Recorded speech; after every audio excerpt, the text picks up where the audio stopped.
All right, ladies and gentlemen, boys and girls, how you folks doing? Welcome here, welcome back to another edition of Monday Night Raw.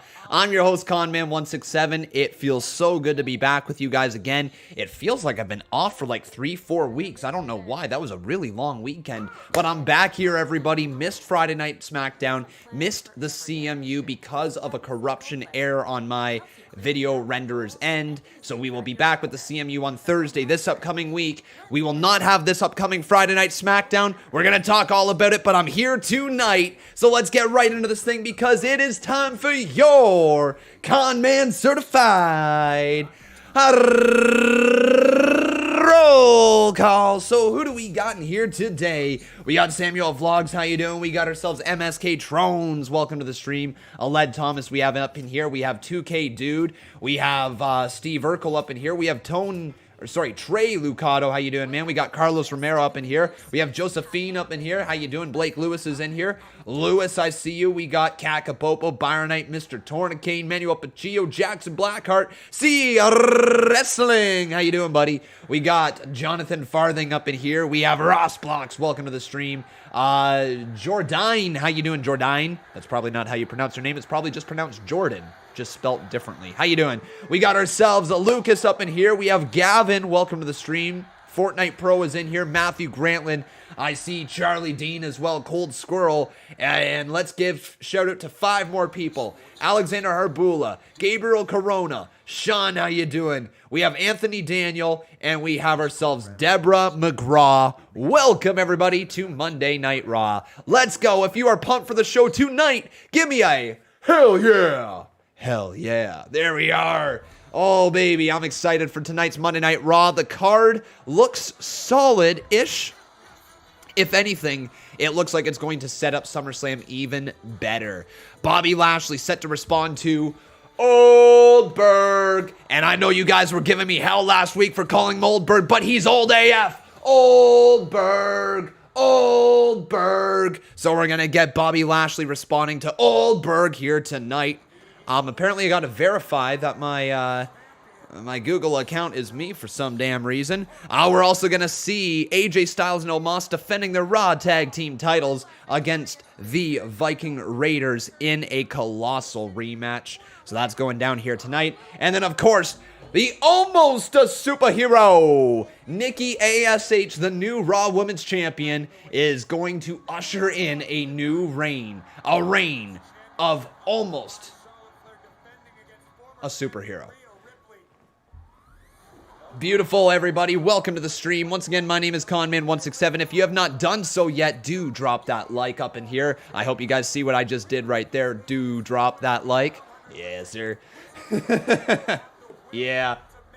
All right, let me do a nice little poll up in here.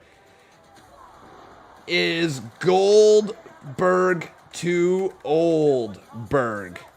Let me ask you guys that one. It's either going to be yes or it's going to be no. Is Goldberg too Oldberg? You guys are going to be able to answer that right here in the live chat. Ask my community.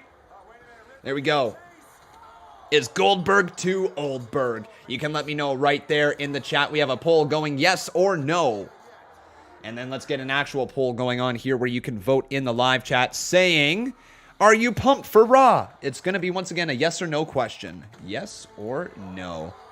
But, man, we got a new Raw Women's Champion, everyone. Nikki, almost a superhero. Nikki A.S.H is... Oh, what? Oh, no. They didn't do... Oh, guys. They messed with the polls. Oh, no. They didn't just do that. No, they didn't just do that. They messed with the friggin' polls, man. Not while I'm live. Not while I'm live, man. Oh, come on. Don't be like this. Don't be like this. Yo, why are you being like this? No. Oh, man. All right. Conman's got to fix this while we're live. Damn it. Option font. Save settings. Get friggin' big up in here. Come on now. What are you doing? Goodness. Not gonna work. Oh, Look at this jerk butt over here. All right, let's try this again. Width, we gotta crank that down to like 200. Hey, we're starting off with Nikki, almost a superhero. What a pop.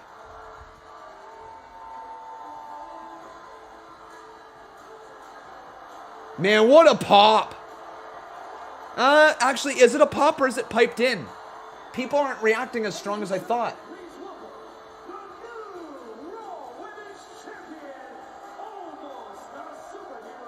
Nikki Cross. Nikki A.S.H, right? Don't call her Cross. Nikki A.S.H. Man, what the frig is going on with these dang stuff? Well, it's nice to see everybody. I will try to figure out these damn polls here throughout the night. I don't know why it's messing up like it is. Let's go with the thin bar. Maybe the thin bar will look better. Thin bar looks better. Title font weight, maybe go down to 0.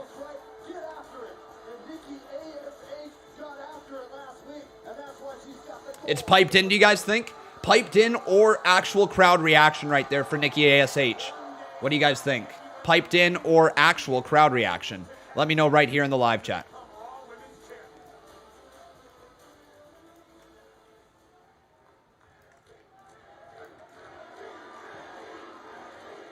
Big crowd reaction for her, though. Lots of Nikki chants. There we go.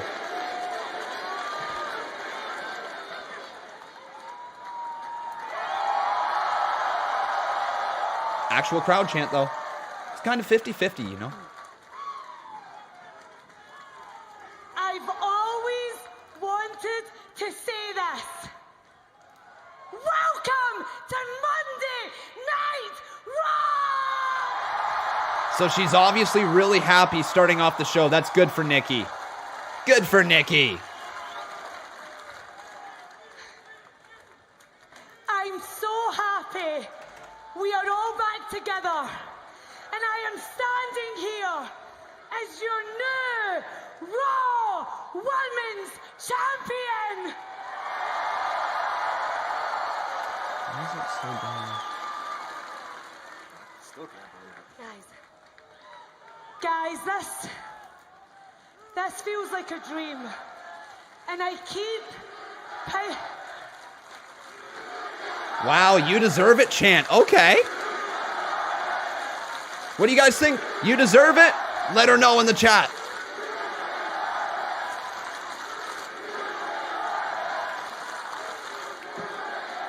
Man, Botch guys, see wrestling. We found this character so positive right from the start. I keep pinching myself just to make sure I'm awake. But this Love to see it. dream is now real.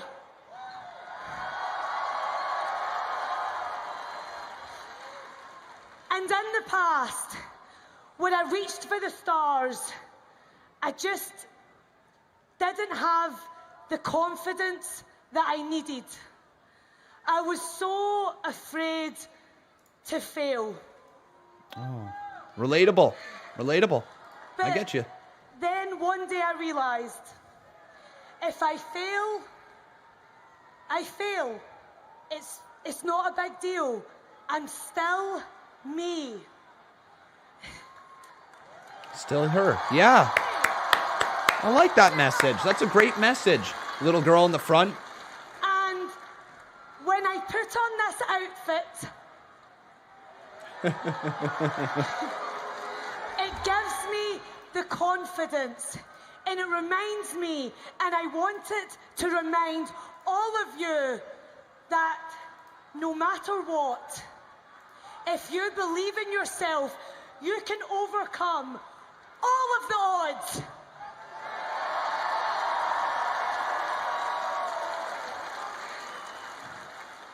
It worked for me. It can work for you. We can all almost be superheroes. Almost be superheroes. All right. Can't even understand her. Uh-oh. Look who's here to crash the party. Oh, my. Uh-oh, folks. Well, this right here is not a superhero.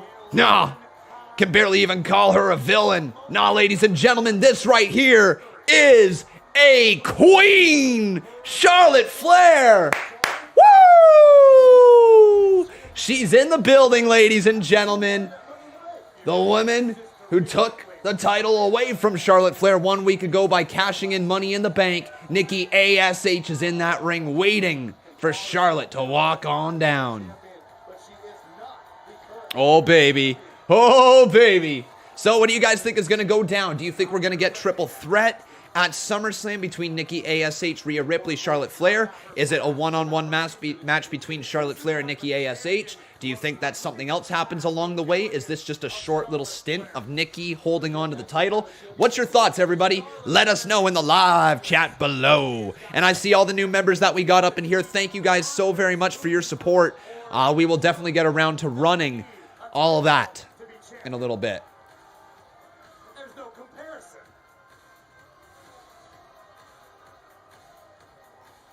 Here we go, though. Charlotte is in the ring.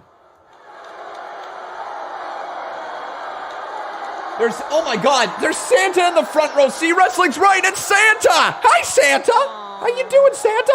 Look, there's Santa. Not him, no, he's not Santa. He's like the little elf that makes it. And then there's that dude. That's a nice fairy Rogaine. tale you're telling, except your fairy tale doesn't have a happy ending. You, as Raw Women's Champion, is a disgrace. Whoa, disgrace? What? You're Boo. supposed to represent this company? You dressed up like this?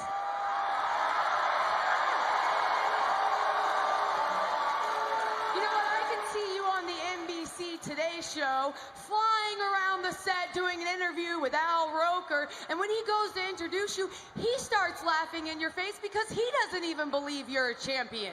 Wow, putting the champ down? And you know, wait. Maybe all of you believe she's a champion, but in my book, you have to work for it to be a champion. I sure as hell don't believe it. But you know what? That's why I'm here, to add star power and Lean. perspective to this ring. Wow, she's not lying. So wait. Before this almost idiot takes another victory lap, let's take a closer Almost look idiot? at Wait, what that's a really compliment. happened last week. This almost idiot. Isn't that like saying, No, it's not a compliment. You suck, guys, Chance. don't Man. make me do the you suck it sign to all of you. Shh. So as I was saying, let's take a She just booed him. Oh! I love you guys too. But last week, when I once again proved my superiority love you guys too. over Rhea Oh. Ripley and successfully retained my Raw Women's Championship, she couldn't handle the failures. You know what she did? She acted out like a spoiled, bratty teenager who had her cell phone taken from her. Wow. That What? was the only reason you could successfully cash in on me. And you know what? It's really unlike me. Or actually, you know, it's really beneath me to complain. But here's the thing. If you take a closer look, I wasn't even on my feet when the referee started the match. So that was I didn't even stand a chance. That was the only way that you could successfully cash in your Money in the Bank contract. You stole my title. Wow.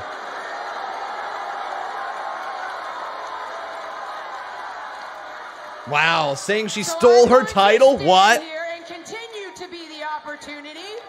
The opportunity. Do you guys like that You're nickname? gonna Thumbs up, continue thumbs down, to play fist dress emoji. up, and I'm going to get my rematch at SummerSlam, and you are going to bow down to the real champion. Wow. Real champion? Yo. What? You know what, Nikki? Here's the thing. Actually, all this injustice isn't your fault. No? Okay. It's all of your fault. What? Blaming us? Blaming us? F you, Charlotte. F you, Charlotte. After I have been the victim of injustice. victim. Victim of injustice? You're not Sami Zayn. This is Sami Zayn. Yeah! This guy has served injustice. He's been dealt injustice all year long. You think you've been dealt injustice? Charlotte, take a back seat to Sami freaking Zayn. So you just want to take them down to your level. That's what all of you have been doing to me. Get her, Rhea. Rhea's definitely babyface. They found her character. They honed in on the heel Charlotte, and here we go. Rhea Ripley coming on down. Yeah, all right. So guys, geez, this is such a good character for Charlotte Flair. Legitimately such a good character right now. Her mannerisms are top notch. Charlotte's heel work, is it approaching like Brock Lesnar heat? Not quite, but damn close when Brock was a heel. They're starting to get there. All right, here we go.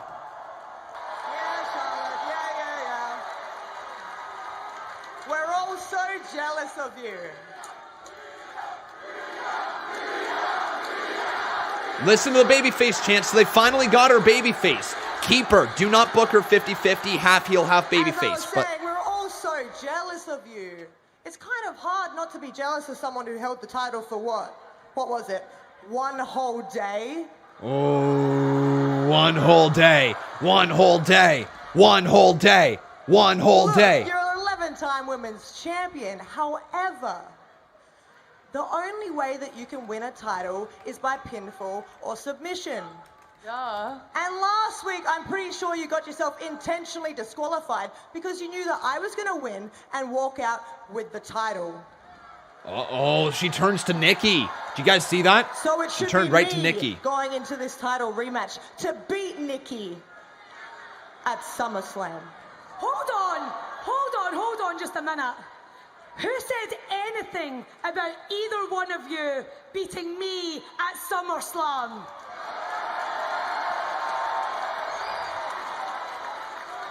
Each of you, when you were champion, represented this division wonderfully.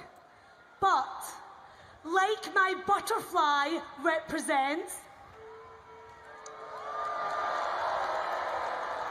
this women's division is ready for a metamorphosis. All right. And I will be leading that change as your new Raw Women's Champion. Dope. They're really going to run with Nikki? Nikki,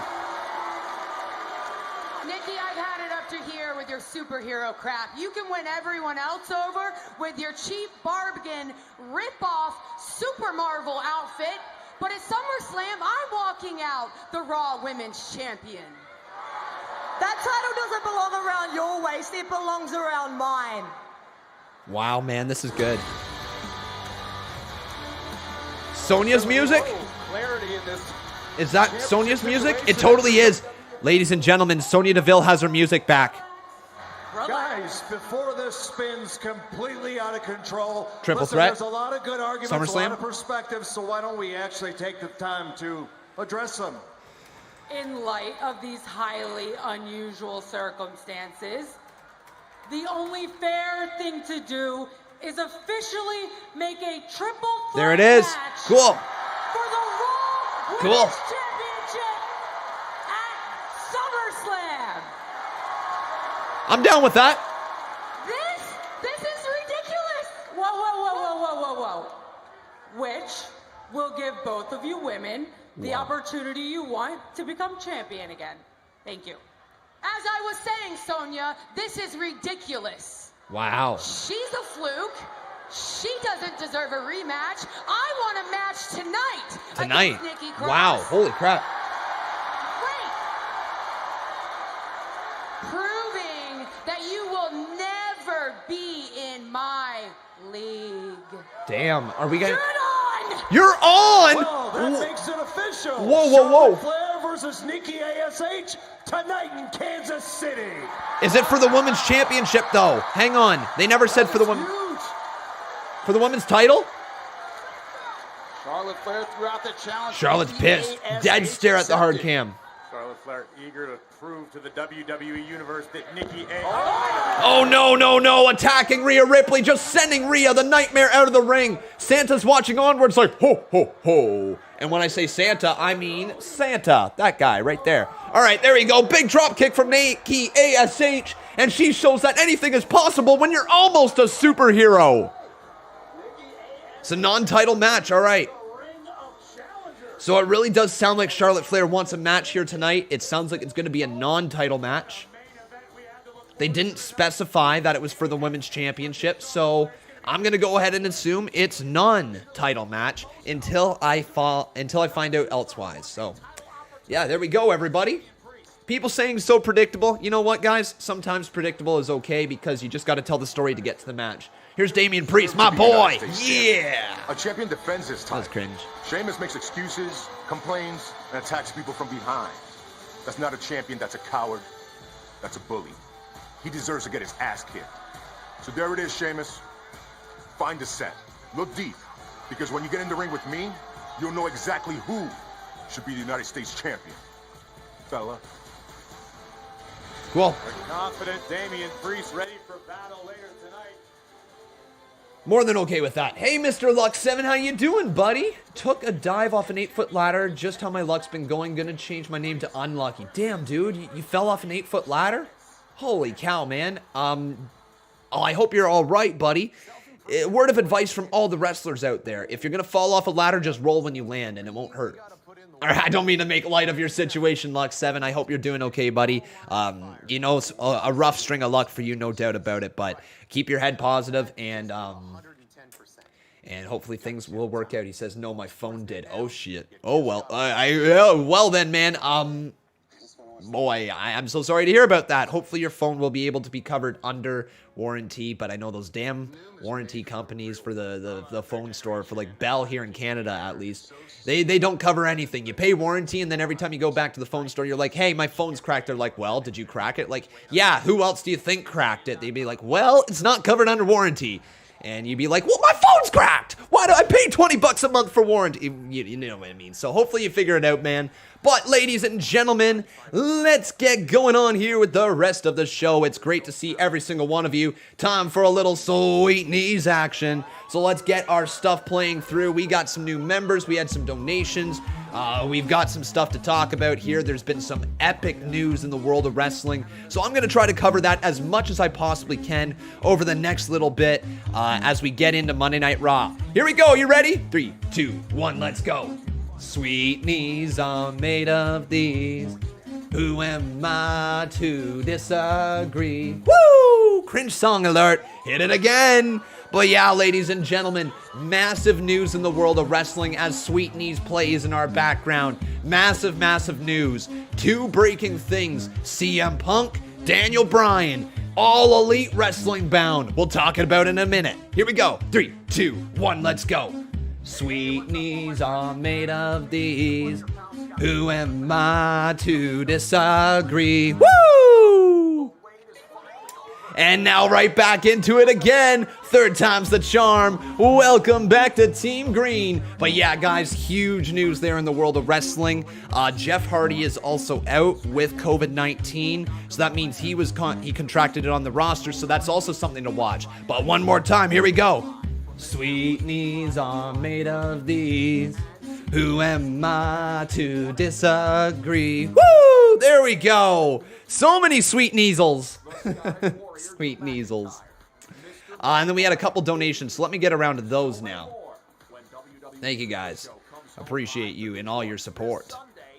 So, first up here today, guys, we had a donation from Christian James Cauldron. Thank you, Christian James Cauldron. He says, last night we won our first Olympic gold medal for the Philippines. Dude, you know what? I might be very wrong in this one, but I think Canada only has... Did we only have one so far, and we won it last night as well? I was up at my cottage, so I didn't actually get to see what happened. But I believe that's what ended up going down, correct? In the women's butterfly... I don't know all the sports that well. I think something happened like that last night. Thank you, though, Christian James Cauldron right there.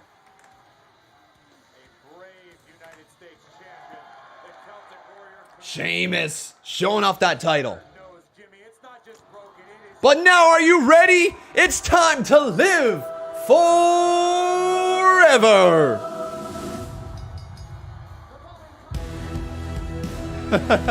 Maggie McNeil, thank you, Tevin. That's it. Last night, we won our first Olympic gold medal for the Philippines. Brian Schaefer says, what happened to the funny sound with Sweet Knees? What do you mean? Do you mean what happened to the actual music of Sweet Knees? I changed it down a half step because it was getting picked up by the copyright system and blocking our videos, and we can't have that. Alan Turner, thank you so much, my man, for your $10 donation. He says, Nikki A.S.H, yes, almost a superhero. Hey, Roblox, WWE, how you doing? The king of kings. On your knees, dog.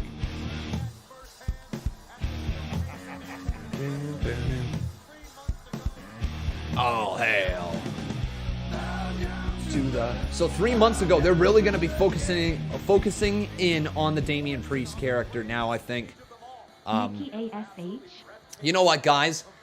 I might be wrong in thinking this, but I think Damian Priest is the man to take the U.S. title off of Sheamus, and I think Sheamus is going to be elevated back up to the main event scene, whether it's to be a guy to go up against Bobby Lashley, and they start positioning Sheamus as kind of like a in-between type of character, because they've got that with Goldberg. They could transition to Sheamus to be a guy as a stepping stone, again, for Bobby Lashley en route to Brock Lesnar.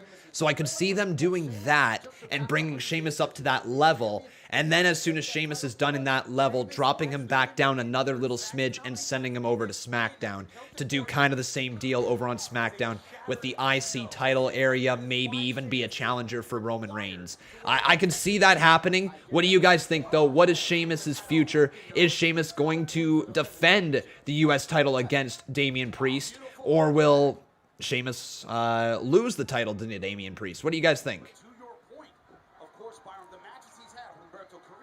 What do you think? Let me know here in the live chat. The power of Damian Priest. He hasn't faced a guy like this in a long time. Listen, all that matters is the present. And right now, Sheamus is the reigning United States champion. And the Celtic Warrior is unleashing his fury on Damian Priest. You see a U.S. title bout happening at SummerSlam? Yeah, I think that's going to happen as well. Sheamus versus Damian Priest. Cool. Lose the title to Damian Priest. So tired of these championship contender matches. Just have people get momentum with wins. They can get a shot at TV. Why does it have to be at the expense of champion losing on TV? Yeah, I'm done with these championship contender matches as well. It never made any sense to me why somebody goes out of their... Like, look, there's two different things, okay?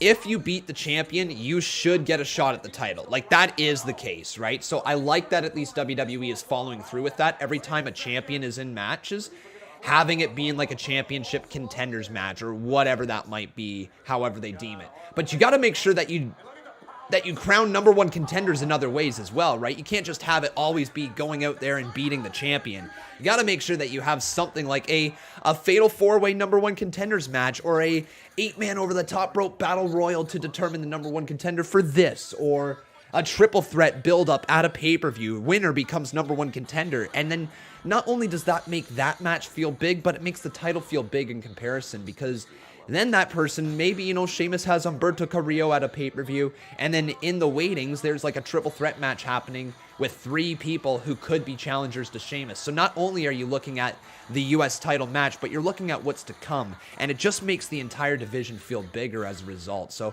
hopefully WWE does get back to doing that, because if you are just going to try to do championship contenders matches, eventually, you know, the champion's going to lose, and that's going to set up a title match for somebody. And then you're looking at that match saying, okay, well, this person's already beat the champion, so yes, they have a chance. But what if they don't beat the champion? Then that's called 50-50 booking, right? You don't get any story out of that. You get the champion defeated the challenger after the challenger defeated the champion. Where do we go from there? So, yeah, I think that WWE will definitely have to get back to creating some number one contenders matches if they're going to elevate their entire mid-card division. And I think they can do that. They're just in this little loop right now where they want to make every match feel big. And so they're like, okay, champion contenders match. Okay, well, that feels big, but you know what also feels big? A number one contenders match.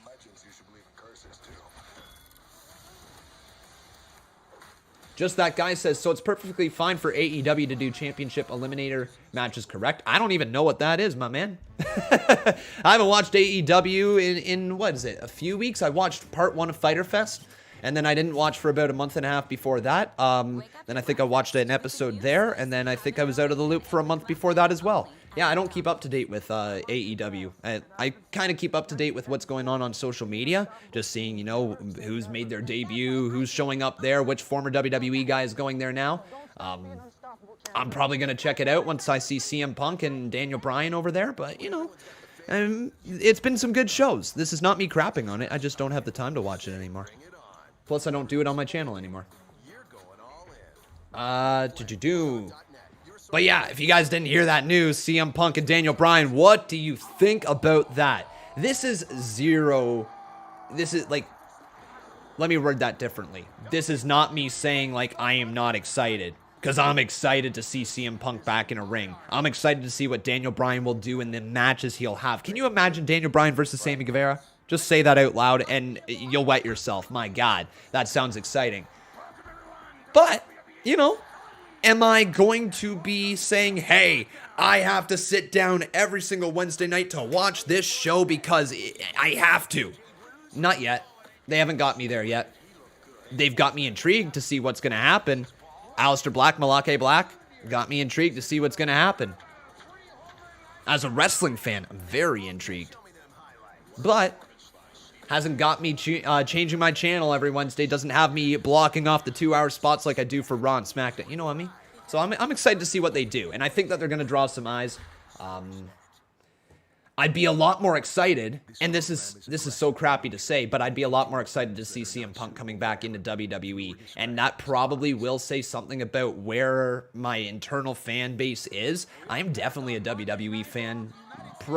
Like, I want to say I'm wrestling fan first, but my bias definitely goes to WWE without me even realizing it, right? So yeah, I'd love to see CM Punk back in WWE, and I think it's going to be really exciting to see what he can do over in AEW at the same time. I'm not as like, oh yeah, I'm like, oh cool. You know, for me, there's just a little bit of a slight difference. I don't know why. It's just my feeling that I had when I saw that news. Exciting, though, for the wrestling world to see that CM Punk is coming back. Oh, big clothesline from Damian Priest knocks down Sheamus. And this is not me crapping on AEW, because I really do encourage everybody to check it out and make your own decision if you prefer that. If you prefer that on Wednesdays, if you like that style of wrestling better, all that. I heard something on Busted Open Radio that I really resonated with, and I don't know if this is accurate anymore because I had a 4-hour drive home today, and so I was listening to quite a few podcasts from Busted Open Radio, and one thing that they said really resonated with me. It was that AEW and NXT, Ring of Honor, MLW, it's all more about the actual matches than anything. What matches can you put together? Who is facing who?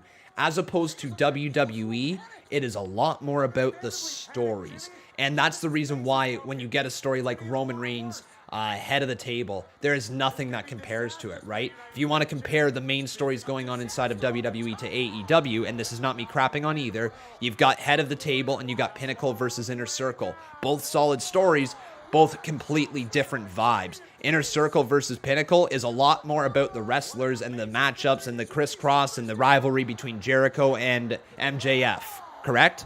As opposed to Tribal Chief Roman Reigns is a story. Head of the Table is a story. You come to see the dynamics between the family. You come to see, is this family on good speaking terms here today? Are they not on good speaking terms? What's Paul Heyman going to do? Is Roman Reigns going to tell Paul to shut up, or is he going to tell Paul Heyman to go do something? There's all these different dynamics to make that story, which means anybody that you put into that story will succeed, versus Pinnacle versus Inner Circle. They are two individual groups going at it against each other, which is usually how a lot of AEW stories are formed. It's about this guy versus this guy. How will the match be?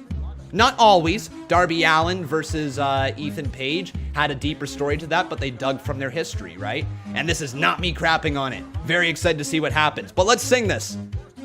Sweet knees are made of these.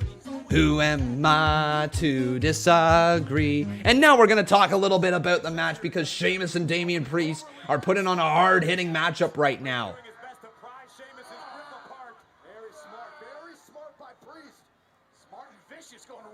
Oh man, working on the fingers there of Sheamus and now kicking right towards the jaw. Over and over. I want to say like 10, 11, 12 boots from Priest and now rolls him right through. Slap to the face. Oh, by the way, Marcus Brown, you're the new boss, baby. Priest just got caught with a knee. Oh my God, broke knee. Is that it? 1, 2, kick out by Priest. Woo! Big time kick out. I just also realized we don't have the poll going for this one. Well, let's get that fixed, won't we? Won't we? So who will win? It's either going to be Sheamus, or will it be Priest? Would you guys put it past Vince McMahon for him to change Damian Priest's name to just Priest and then give him a gimmick where he's a priest?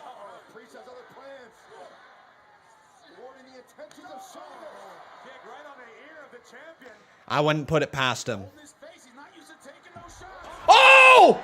Yes! Hit the lights! Hit the lights! 1, 2, hell yeah! Oh, baby, he's getting a shot. Damian Priest is getting a shot, man.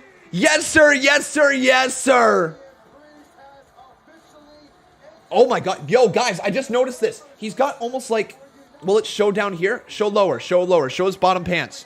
Show the bottom of his pants. Like a little star and some stripes. Was that foreshadowing thing? His pants have... They have a star stripe. Yeah. Is that... Come on, show me Priest again. Show me Priest again. Come on. Right there. Come on. Ah, I want to see it. Come on. Show his... Below his crotch. Come on. Dang. All right. Well, that didn't happen. That didn't happen. That's a Puerto Rico logo. Well, Conman showing his lack of knowledge. Remember, I'm just a guy on the internet. Do not take my word for anything, because apparently Conman doesn't even know the Puerto Rican flag.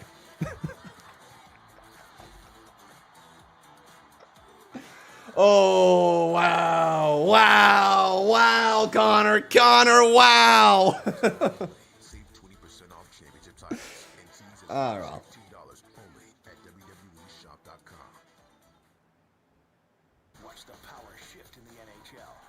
Okay, so let's get this back here. So we kind of got to close that poll now because it was a little late starting it off. Self-improvement requires dedication.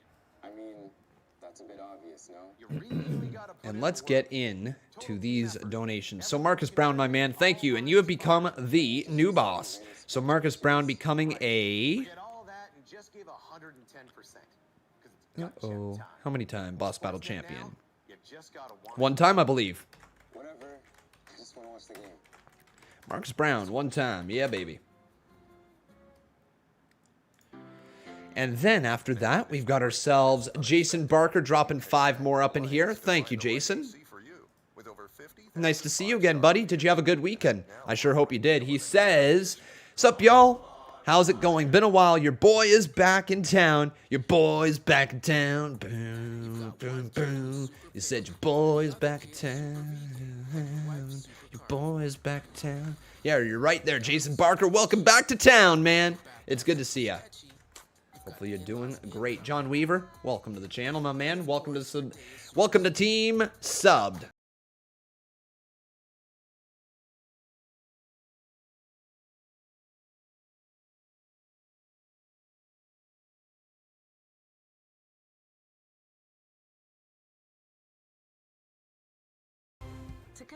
Sup y'all, how's it going? It's been a while. Your boy is back in town. Your boy is back in town. Da-da. Da-da, da-da. I said your boy is back in town.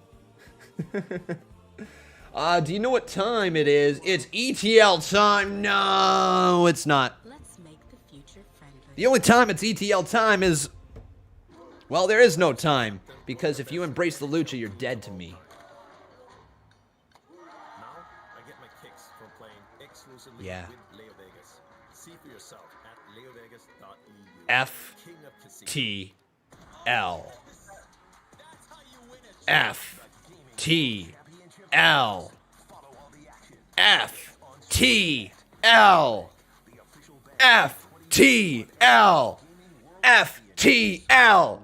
FTL, FTL, FTL, FTL.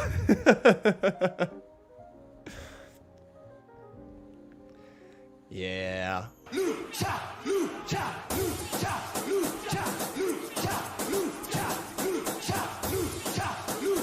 I did not miss this.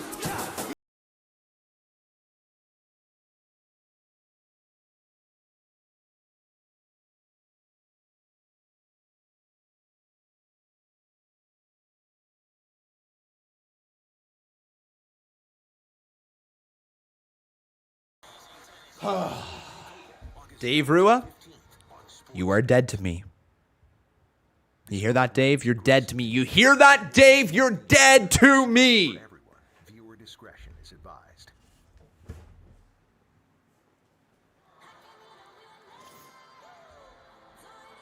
Thought we were friends.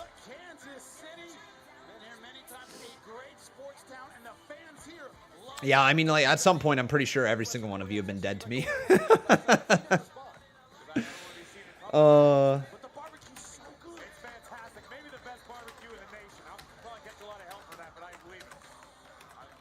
Cool, so Damian Priest pins Sheamus with Hit the Lights. Here is Omos and AJ Styles in that ring. Oh, baby.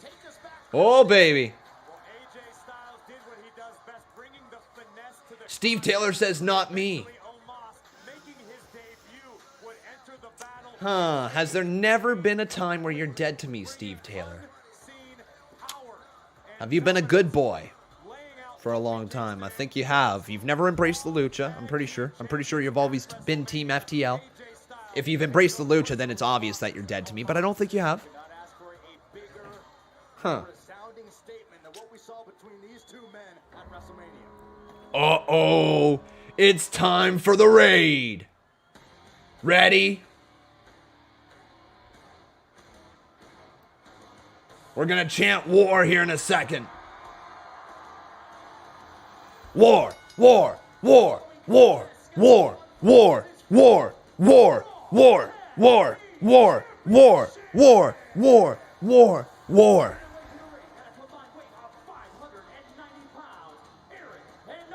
Man, they look so cool. I'm not gonna lie, guys. These guys look really dope with that entrance right now. This is a tag team that is going to be a tag team for a decent amount of time inside of the WWE. I think their star power continues to grow. They're on a good run right now. Fan favorite tag team.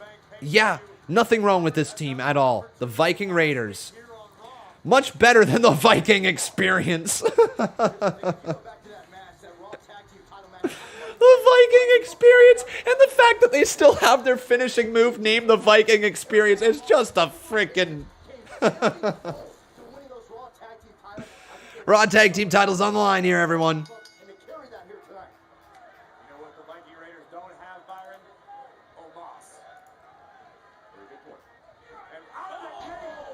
Oh, running knee right there. Goodness me. Imagine we get new tag team champs here tonight. They very well could do it to pop the crowd. I don't think so. Oh, wow. See, that's how we beat him last week. I'm pretty damn sure that's how Ivar beat Styles last week, right? Or was it 2 weeks ago? I can't remember how many weeks ago it was. Oh my God, Omos just got taken out. Oh. Suicide dive from Eric. Ivar now. Heel kick to Styles, knocked him down. Man, Styles is selling big time for Ivar. You love to see it. Looking for the Viking. Oh my God! Viking Experience! Viking Experience to the cover. Omos just saved the tag team titles. Oh. And now here comes Ivar, and Omos just takes him down. Man, Omos might be money in the future. Oh! Goodness me! Ivar just got sent full-on yeet right there into Eric.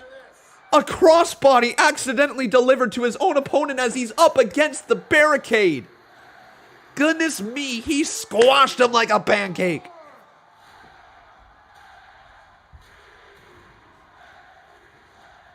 C Wrestling says, WWE really needs to get AJ Styles back to the main event level. He's one of the names that could definitely be the face of WWE. Yeah, it's true, there's C Wrestling, but here's the thing that I think WWE is looking at. They've had the Styles experiment as the WWE champion. They've had the Styles experiment as United States champion. They've had the Styles go back and forth from titles, being a contender on one brand, be a contender on the other, be in every story imaginable. They had him be in a faction.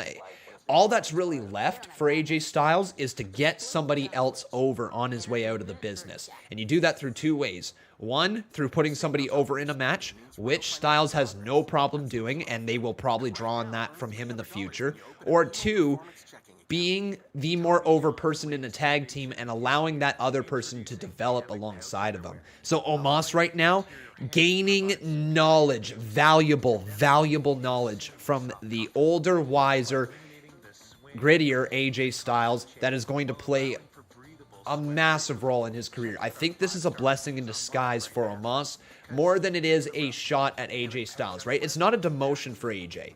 It's a different role for AJ to play. And I like that.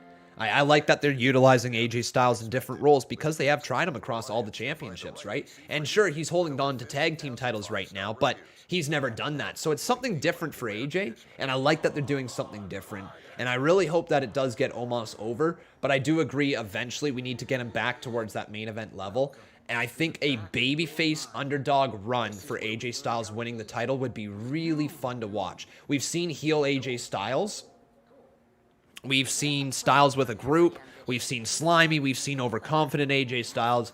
Now we need babyface momentum for AJ Styles at some point. And that happens, and here we go, C Wrestling, that happens from the eventual split between Omos and AJ.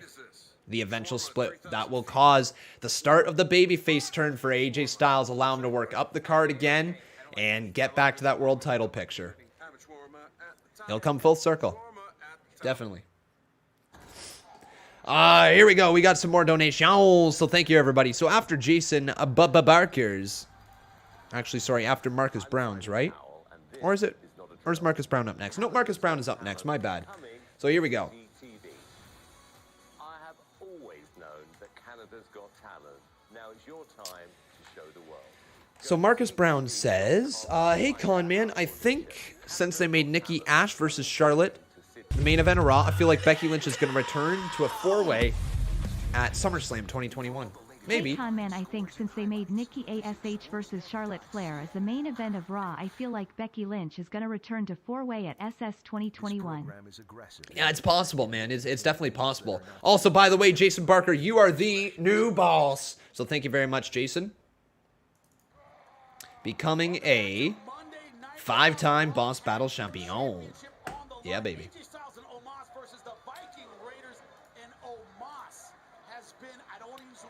So with Becky Lynch, she could come back here tonight.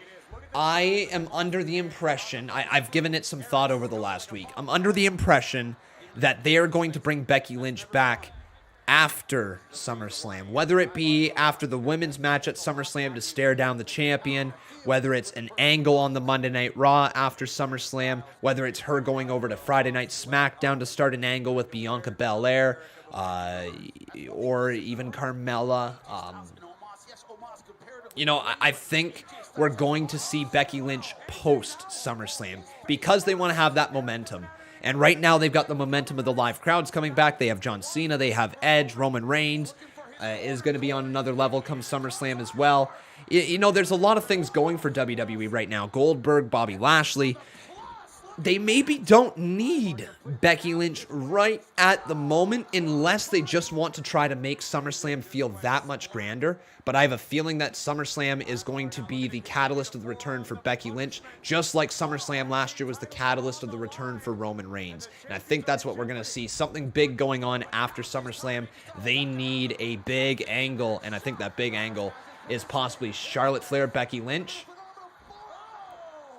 Or it's possibly Bianca Belair, Becky Lynch. I don't know which one. I don't feel like it would be Nikki A.S.H versus Becky. I don't feel like they would do that. Here comes Ivar into the corner. Oh, what a super kick there from AJ Styles. Tilt-a-whirl DDT. Down goes Ivar. And right back down into the cover again. Count of two. Styles can't get the victory as Ivar kicks out. Conman has been terrible with the pulls. Let me ask you guys, who will win? AJ and Omos? Or will it be the Viking Raiders? So sorry, everybody. And now, let's get that started. And then you can also get your bets in here.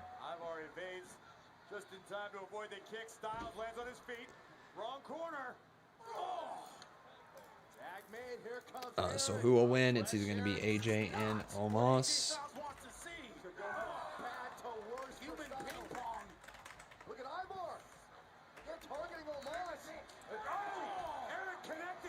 What just happened there? What just happened? Eric, 2. Oh my God! Oh, kick out by Styles! Whoa! Oh my God, Omos just shoved away Ivar. That was so close. And I think Omos just got pissed off. You got 5 minutes, everybody. Do either bet Omos 5, 6, 7, 8, 9, 10 or vote Viking. Vote Viking. Sorry, bet Viking. Here we go. Pele kick from Styles. Oh, no. And Omos is in. And Omos straight into the ring. Lifts him up. Oh, my God. Look at the slam. The strength. Good Lord, Omos. Oh, what a power slam. Omos charging into the corner. Ivar gets taken out by Omos.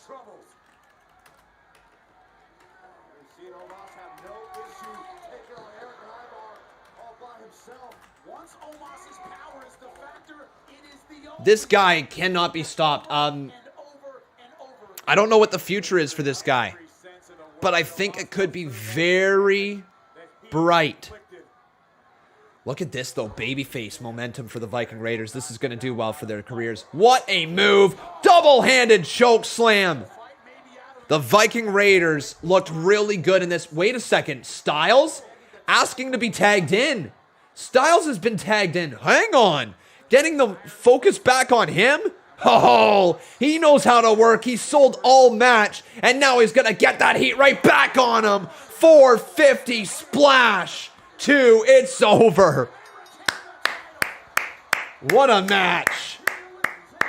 Man, Omos looked like a beast. Styles and Omos retain.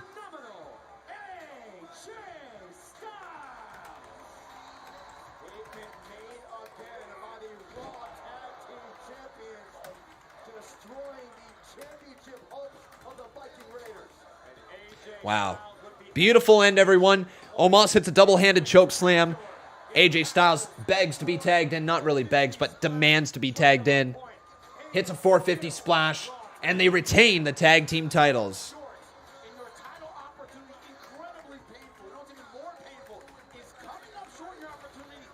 Cool. Really good stuff. Really good match. So let's close off those bets now before any of you fools out there bet after the bet. The little jerk butts. I know, I see you out there. Johnny boy, how you doing, buddy? Welcome to the channel. Cool, so we're going to get some stuff with Jinder Mahal and Drew McIntyre up next by the looks of it. Let's continue on with the donations. We got a few more here to stay up to date. So Seth Amphetamines, how you doing, man? Good to see you back here. He says, Con, don't ever forget about me. I haven't forgotten about you. I just don't keep up with WWE as much. Still love you. Thank you, Seth Amphetamines. I hope you're doing wonderful, my man. I know it can be a little difficult to follow along, but we got live crowds back now.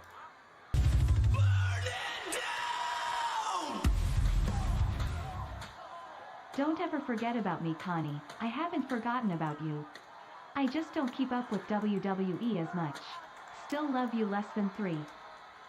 Less than 3. Still love you less than 3.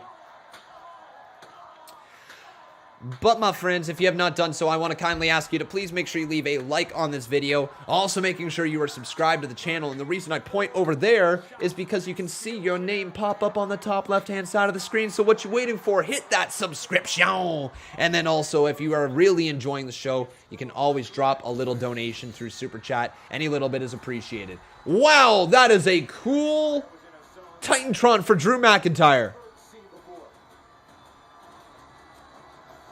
Yeah, here he comes.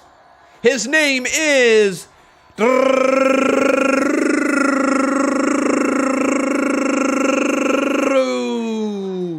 McIntyre.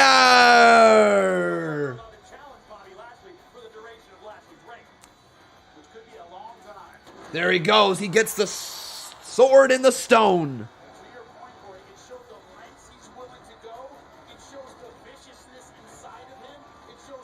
Let's go. Run it, Alan Turner.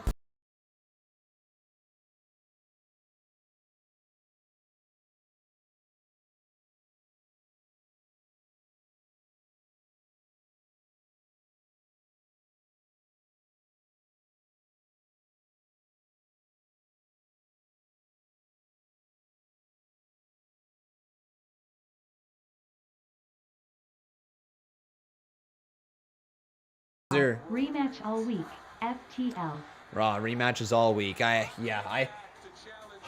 You know what? I gotta say this, and I gotta be perfectly honest, right? That's all I can be with you guys. I have not found Raw that repetitive as of late, even though we are getting some rematches. WWE is doing a very good job at making you feel like there's a reason for the rematches, at least right now, in my opinion. You know, there's a difference between just having rematches and between having matches because something happened, even though you've already seen that match before, right? Like, that's called writing a story versus just straight up not having a story and just putting them out there to be out there, right?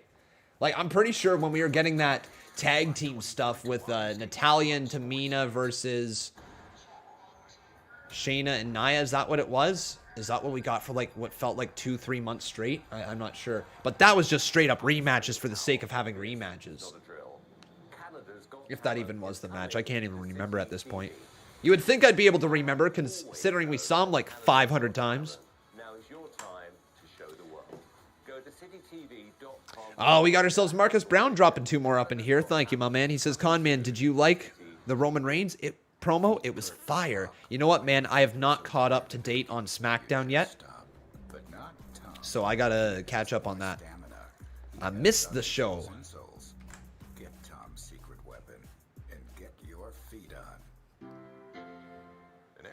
Breakdown is unexpected. Serious Nos asking me if Finn versus Roman is actually happening at SummerSlam. Do you think Keith Lee should fight Cena at SummerSlam, or at least at some point?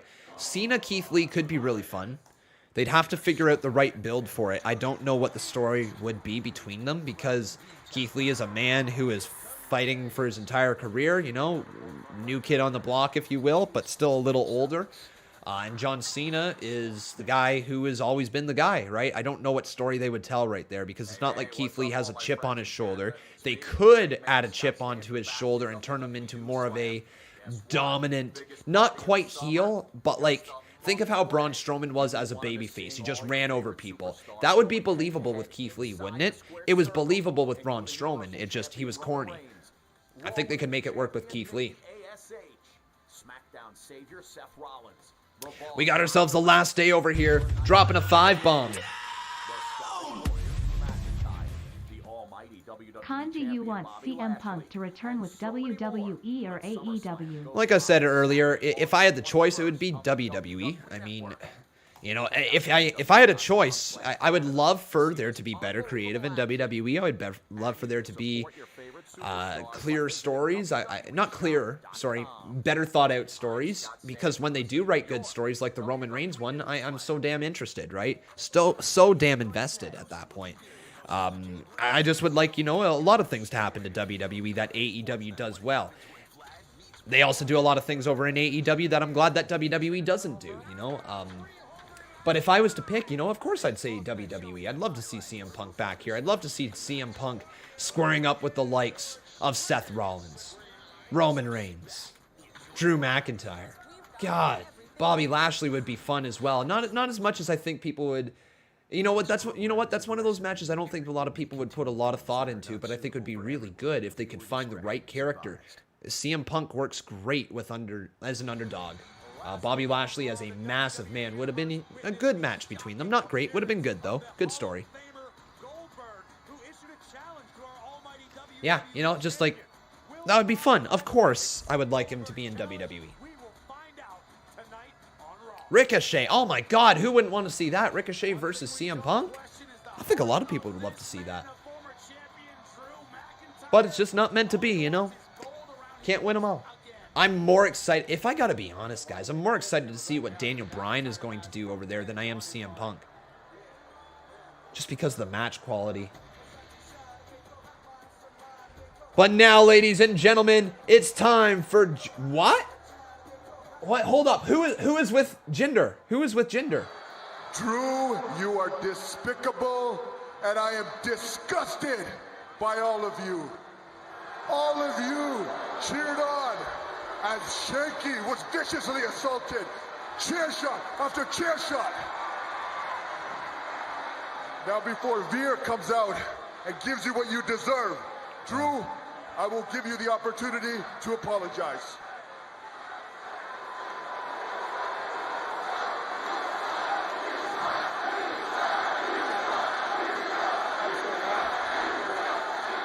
Drew doesn't want to apologize? Let me introduce you to the Maharaja's personal attorney. Oh. The best attorney money can buy. Personal attorney. Hey. Vivant Gopal Hardasani, Esquire. We are going to sue. Drew, you have a big lawsuit coming your way. We will take away everything. Whoa. So, last chance, Drew. Apologize. We are going to sue. Tell him to apologize. Let bygones be bygones. Apologize to you. Jinder, shut up. Whoa. Jinder, shut up, shut up, shut up. Let me think for a second. Should Drew McIntyre apologize? No.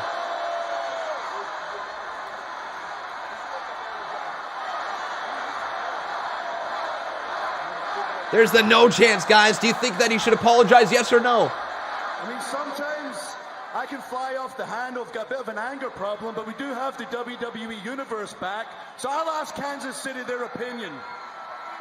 We've got two options, ladies and gentlemen. Option one, should I apologize and buy all these gentlemen a steak dinner tonight?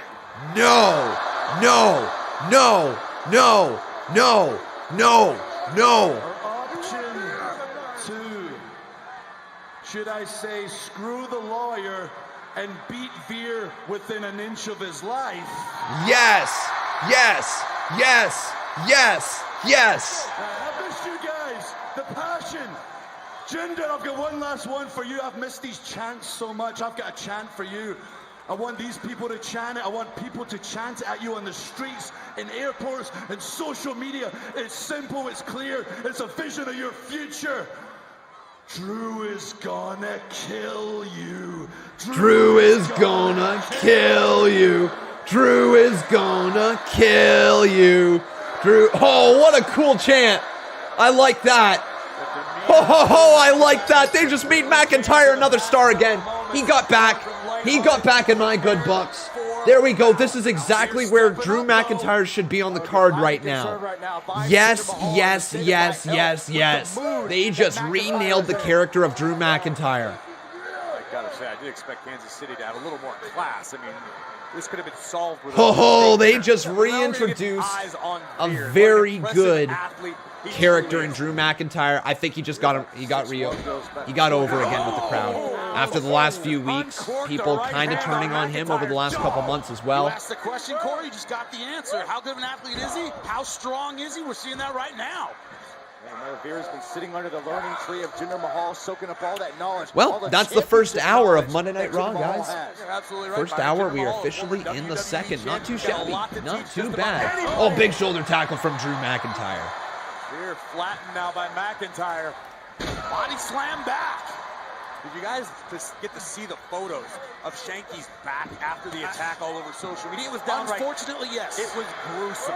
Cool.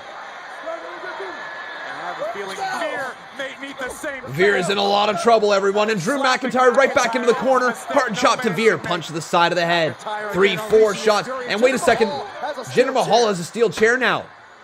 Jinder Mahal with a chair trying to distract McIntyre, and it worked for a second. Oh, Veer!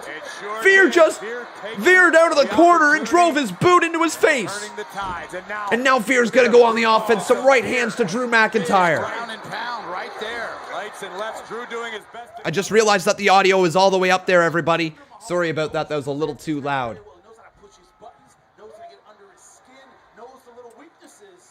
But now again, Veer throws McIntyre into the corner.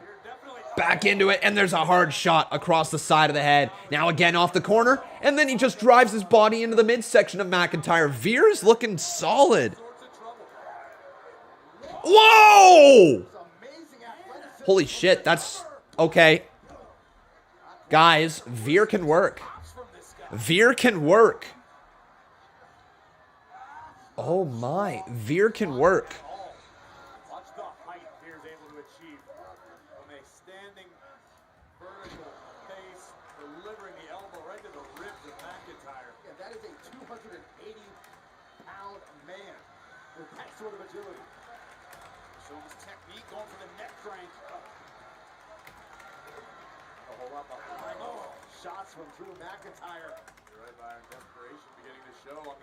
Wow, man. All right. That's kind of impressive. I didn't know what to expect with Veer, but I just released a tweet that I'm going to stand by my words. You know, Conman loves to release those tweets when he has those things he truly stands by.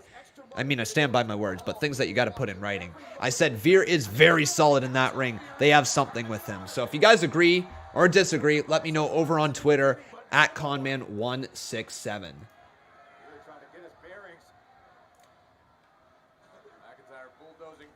Oh, man, Veer just launched across the ring. Oh, my. McIntyre.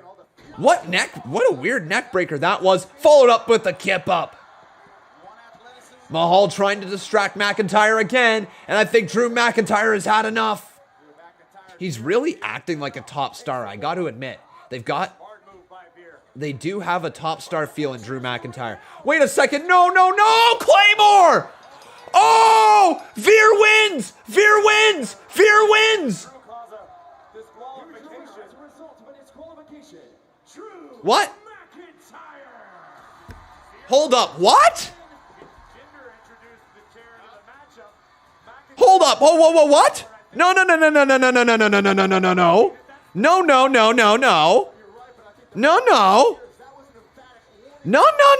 No.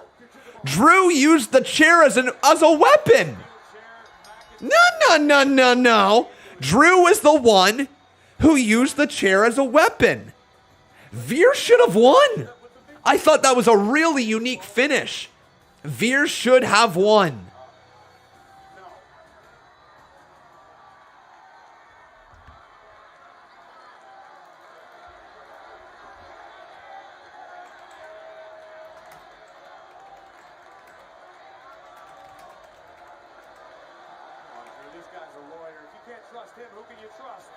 Uh-oh, looks like the lawyer's about to get wrecked. So why is McIntyre mad now? I'm so confused.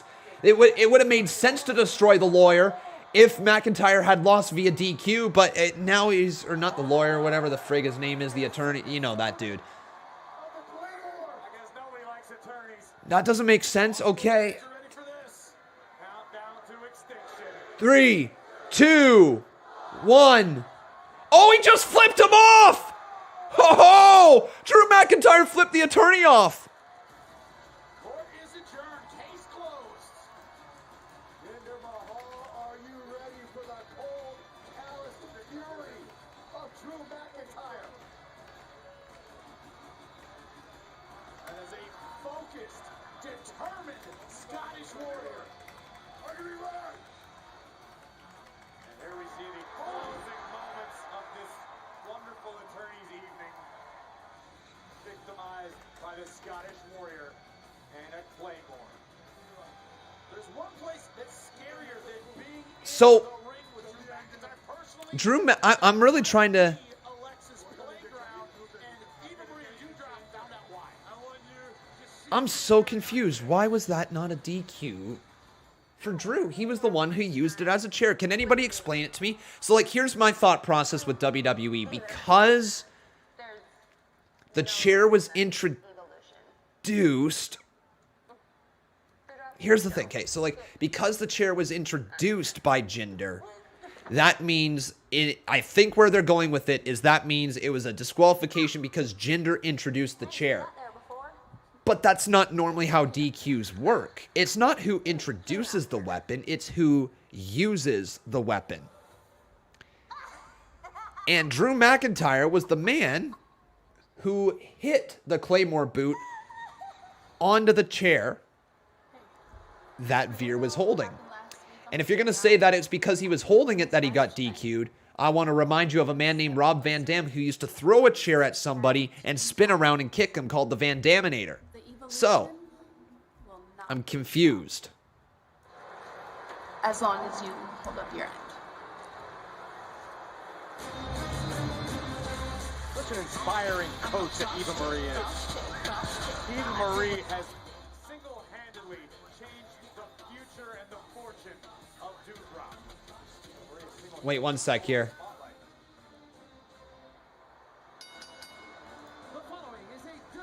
Here comes Eva Marie, though. And Dewdrop.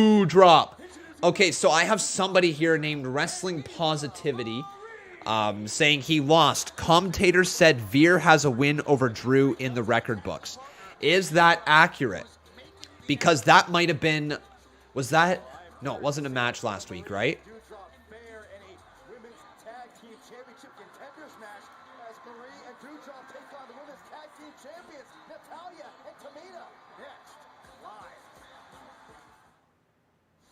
Contenders match, okay. Another contenders match. They're really trying to go with the contenders matches.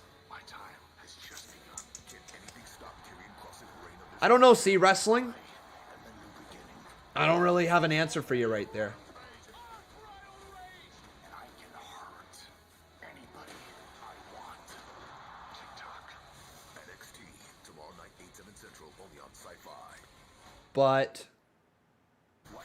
But did Veer go to hit Drew with the chair?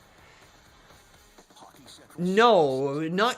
I mean, like, I'm sure that was his game plan. But here's the thing, guys. That's why I'm just a little confused right here. Because of precedent. You know, it'd be one thing... Be one thing if Veer is running at McIntyre, like, straight up. But even then, no. Like, because...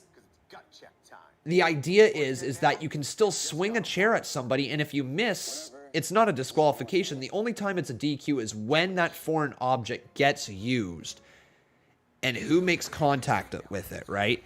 That's where I think the rough thing is because technically speaking, they introduced, so Jinder Mahal and Veer introduced the chair into the match and then used the chair in an offensive manner, but McIntyre reversed it into the Claymore. But again, we've seen many times where people take a run at somebody, miss the chair shot, chair goes off the ropes, hits themselves in the face with it, goes over the ropes, whatever it may be, and then somebody else hits a stunner or like a rock bottom or a yada yada yada for the win. Think of it as like he picked up steel steps might help. But here's the thing I want to ask you. If, let's say, that exact same spot was with steel steps, Veer picks up the steel steps to use, McIntyre clocks him in the face with the steel steps with a Claymore. I'm still making that same argument. The steps were never used on McIntyre. Right? The steps were never actually made contact with Drew McIntyre. Other, and this is where you can make the argument, other than his foot. And so you can make the argument because the person is holding it, and it made contact with Drew McIntyre's foot, even though it was in a, Drew McIntyre got the better of it. You can make that argument. So I think maybe if that's where they're going with it, saying that he used it on his foot, I can get by with that. All I want to know is just kind of the reasoning behind that thought process. I don't think WWE thought of it that deeply, which is why I'm a little bit like, hey, these are things that WWE needs to kind of pay attention to. Again, Rhea Ripley got a DQ for using the table. Stop trying to make sense of this. Again, Rhea Ripley got a DQ for using the table. Which match you talking about? I might be blanking on that one. We got ourselves some donations. So let's get around to Mr. Paul Carpenter. Thank you, guys. And by the way, thank you so much to everybody for your support. If you're enjoying the show, do make sure you leave a like on the video. Also making sure you're subscribed to the channel. Paul says, Con, that chair was never in Drew's hands. Yeah. I totally understand that. I totally understand the chair was never in Drew's hands. What I'm trying to get at is that, technically speaking, Drew is the one who used the chair as an offensive weapon. Technically speaking. It's just I don't know the real depth of the rules. If because it was in the hands of the one person, if it made contact with Drew's foot, which it technically did because of the Claymore, then that would mean that it's a disqualification for the person holding it. And if that's the case, that's the case, and I will not be upset at that. I just don't really know the depth of those rules, and when I saw that move happen, I thought, wow, what a unique way to write that. What I thought they were going to be saying is that they were going to have Drew McIntyre not realize that the chair was passed to Veer, kick Veer in the face with the chair.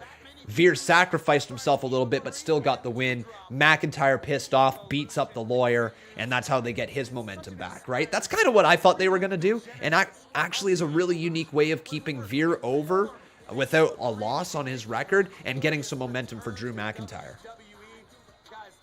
See, Wrestling says, I put it down to the referee's decision. The referee calls what they see. That's why Lie, Cheat, Steal worked well for Eddie. Hey, Christian Otzi, how you doing?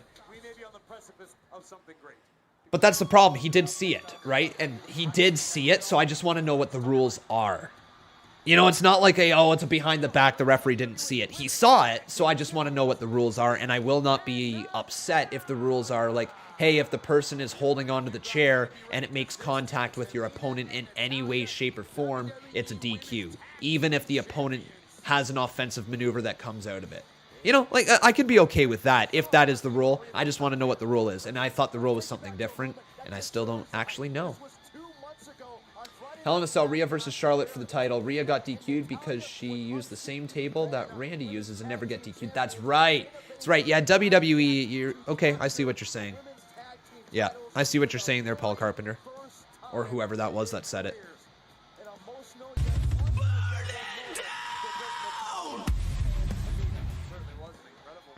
I really do think that a set specified rules, and if they made the rules a little clearer of the matches, would make wrestling easier to watch for people. Especially newer fans who have not really watched it before. All right, everyone. So we got ourselves a match going on here. It's going to be Eva Marie and Natalya starting off in the ring. Eva Marie and Doudrop versus Natalya and Tamina. So let me ask you guys, who will win? And Tamina. Or will it be Doudrop and Eva Marie? The powerhouse Doudrop. Love it. She's going to make it big here in WWE. 1,000,000%.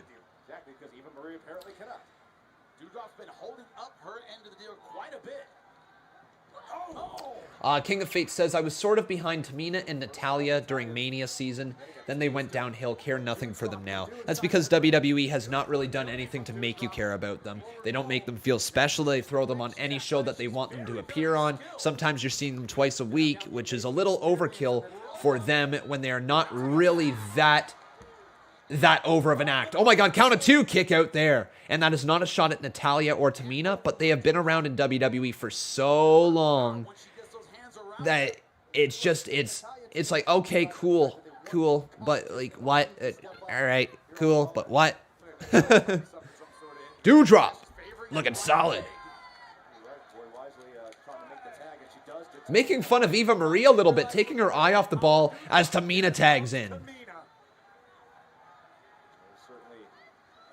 someone who possesses a very unique level of power in their own right in Tamina. And Natalya, extremely skilled, experienced, been doing this since she was a child. Tamina grabbing a side headlock, taking a moment to sort of Nice shot right there. Tamina looking really solid. So what do we have here? Veer versus Drew. Drew wins via DQ. What's the rule when it comes to someone holding a chair and getting DQ'd? Man, big tag has been made now. Eva Marie is officially in. Eva Marie gonna go to the cover. Count of one, count of two. Kick out by Tamina. And Eva sells that like she thought she was about to win. And what?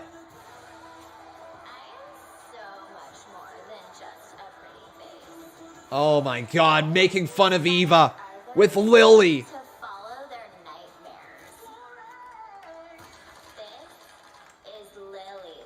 Lily Lucian? What? The Lily Lucian?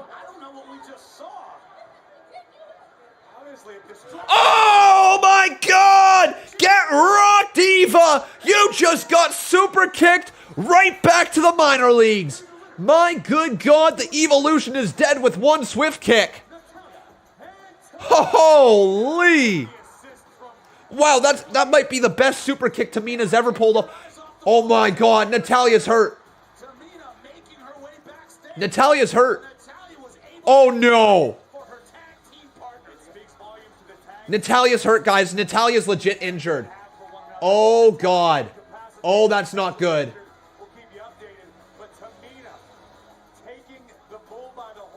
Oh, legit, but the camera was on her for a long time.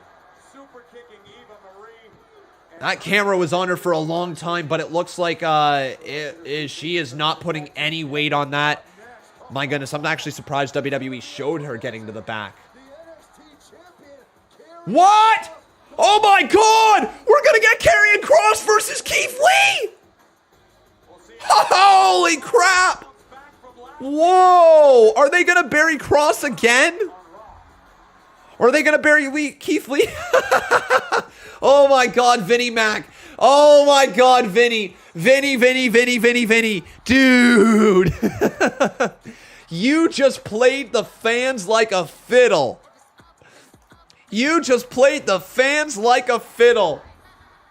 Vinnie Mac was hearing the feedback from last week. He is like, yo, well, goddammit, pal, they want to see Kross win. They want to see Keith Lee win. Well, guess what, goddammit, pal, we're going to give them a match one-on-one, and only one of them is going to be able to win. And I'm going to laugh in the IWC's face as they make their tweets, and they make their Facebook posts, and they make their Instagrams, and they film their stupid little videos on TikTok saying, boo-hoo, my favorite one. Then we're going to go to the reviews on Conman167's channel, and he's going to be crying about Goldberg. He's going to be crying about Keith Lee, and he's going to be still crying about it. Karrion Kross losing, and everybody's just going to be like, ha, ha, ha, ha, ha. Well, this is my answer to all of that right there. God damn it, pal. That's exactly what he's thinking. It's exactly what he's thinking. Maybe a little less words, a little more refined, but still, it's what he's thinking. Because that's such good shit. Watch. It'll be a double count out. You ready? You ready? But WWE will find a way to say it's a double loss. Watch it. He is going to flip all of us off. He is going to invent a double loss. We've heard of double wins. We've heard of double draws. Nah. This is a double loss. This is where both men lose. It's not even going to be like a count out draw. No. It will be both men lose. Watch him flip us all off collectively tonight. It's going to happen.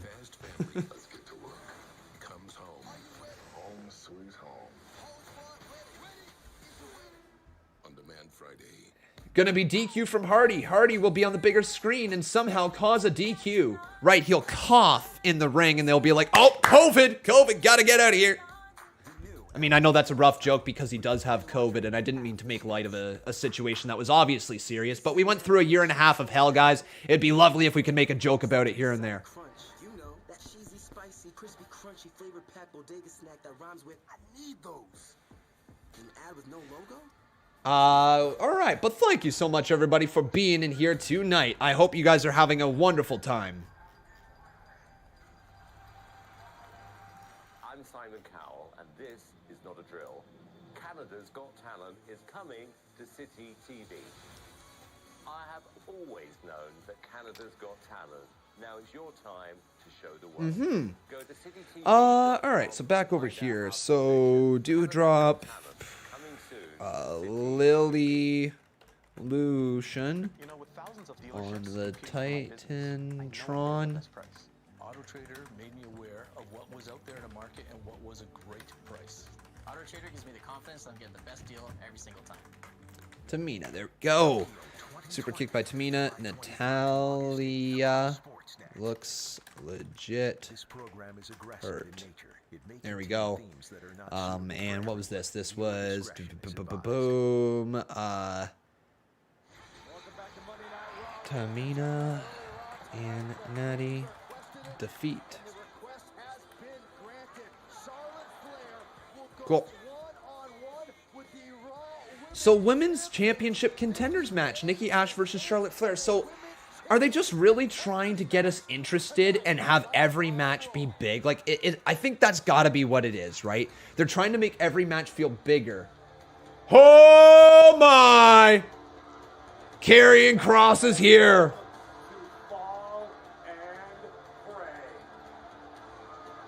And Kross is mad. Kross is mad. Doesn't have Scarlett with them, though.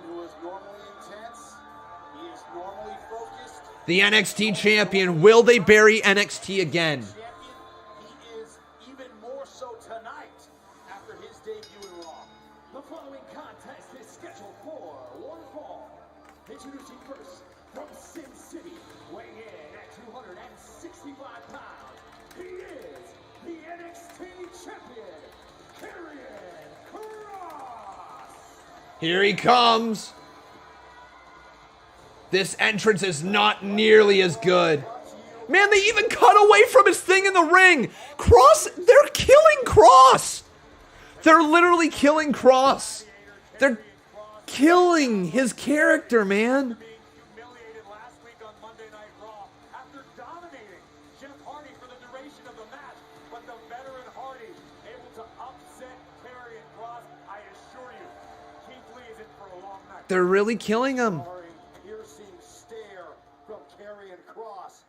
Bad intentions in mind. Want to see somebody? And here comes Keith Lee. Who's not intimidated? And as a welcome, from Wichita Falls, Texas, weighing in at 340 pounds, Keith Lee. Your point, Jimmy, by not being intimidated, we saw. So I'm a little worried. I'm a little worried. Keith Lee looks good. I'm a little worried for Karrion Kross, if I'm going to be honest. I wonder if they're going to keep the losing streak going.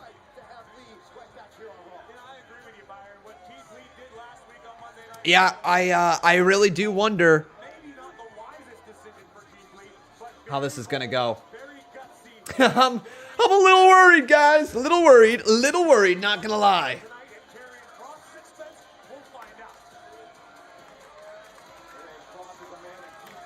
If a former NXT guy beats Kross, is that still booked as Vince hates NXT? Yeah, I mean, here's the thing, guys. I got to be looking at this and saying, if you're trying to get viewers on NXT, why would you not just have your champion dominate? I hope they fix the booking from last week, but it's going to suck if it comes at the expense of Keith Lee. I mean, they're going to build Keith Lee up. I know WWE's idea of building up a babyface is beat them down, beat them down, beat them down, beat them down, beat them down, and then elevate them naturally. That's usually WWE's game plan when it comes to their talent. Building a babyface. For whatever reason, they feel like the more that a babyface loses, the more over they get. And sometimes he's right. Sometimes they're right with that. But not always. All right, let me ask you guys here, who will win? It's either going to be Karrion Kross, or will it be Keith Lee?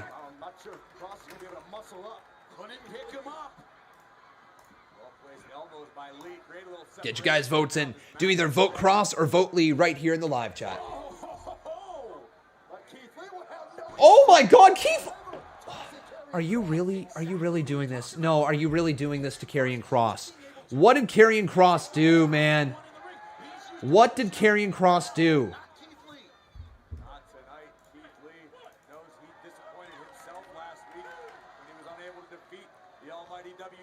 Getting dominated early on, man. Getting dominated. The NXT champion getting absolutely dominated early on. Oh, now Kross taking advantage, driving his kidneys right there into the hardest part of the ring. And Kross now shoves Keith Lee right there into the top post. Karrion Kross again right back at it. Turns him around. Grabs him by the midsection. Oh my God, Keith Lee just got launched.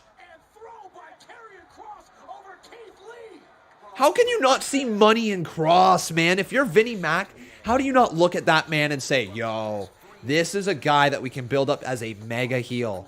Like a legit mega heel towards the top of the card. Imagine having your baby faces go up against Kross. Legit, guys. Picture the matches that could be made. I fell asleep and missed the game. They really got to be careful with this character because we can't afford every single big NXT character that gets over naturally as either a babyface or a heel to be ruined every time they come up to the main roster. Is there any legit... Kevin Owens is the only one. The only one who was made a better man by coming up from NXT. Because they elevated him. They elevated the NXT picture along the way. And they put Kevin Owens over as a mega star against John Cena. He's the only one, right? They tried with Finn Balor. They tried with Finn Balor, okay? They tried with Finn Balor. Tried so hard with Finn Balor. And it would have worked with Finn Balor too if he wouldn't have got hurt. You can say Seth Rollins. Guys, that's not the same NXT, okay? That's not the same NXT. I know, Seth Rollins is from NXT. It's not the same NXT, right? Wade Barrett was on NXT. Wade Barrett won season 1 of NXT. Was called up with the other 7 of them, called the NXT 7 or whatever the frig it was, that got turned into Nexus. Different. I know it's a different time there, but there's 3 versions of NXT, I want to say. Actually, you can even argue there's 4. First version, that game show. Second version, the early days before the network. Third version, once takeovers really started rolling and being on the network, that's the third version of NXT, and that lasted for a long time. Fourth version, you can say pandemic to current era, where WWE started switching things around. But he did win the NXT championship. Seth won the inaugural championship. Yeah, you're not wrong. Not arguing with that one. But in terms of the NXT that we're talking about, you guys know which NXT I'm mentioning, right? I'm not talking about the Big E version of NXT. I'm not talking about the Seth Rollins. I'm talking about when it came on the WWE Network and we were able to watch every single Wednesday. On Wednesday, July 28th, Mary Brown's Chicken is donating $2. Yeah, Big E's a former NXT champion. Different era, again, of NXT. The one I'm mentioning is the one that I think everybody knows, and you're just looking to be very precise. I know you wrestling fans. What about the 4 horsewomen? So, you know what? WWE's done an excellent job with their women's division from NXT. It's been something that NXT developed really well because it showed everyone that there was a want and a need for women's wrestling and good women's professional wrestling. So that did introduce us to it. So I'll give you that tip of the hat right there. That without NXT, there definitely would be no 4 horsewomen. There would be no Paige rising up through the ranks. There would have been no Bianca Belair now. Like, you know, you can really look at the effects that the women's NXT division has had on the main roster and WWE as a whole. No, Shinsuke Nakamura, not the same deal. No, guys, look at your megastars. Really, truly look at your megastars, how they were handled coming out of NXT. If WWE pushed them to the moon, if they committed to them, like, they straight up had Triple H had straight up Triple H pedigree somebody and then give the win to Kevin Owens. Like a straight up acknowledgement, you're the main event guy now, right? Straight up acknowledgement. They had it with Finn Balor before he lost his shoulder, I guess you could say, and had to forfeit the title. They have it, or they had it. People have been saying Seth Rollins. You can say Seth Rollins. He's the inaugural NXT champ if you really want to roll with it. Kevin Owens, yeah. Who else? Who else has had that treatment?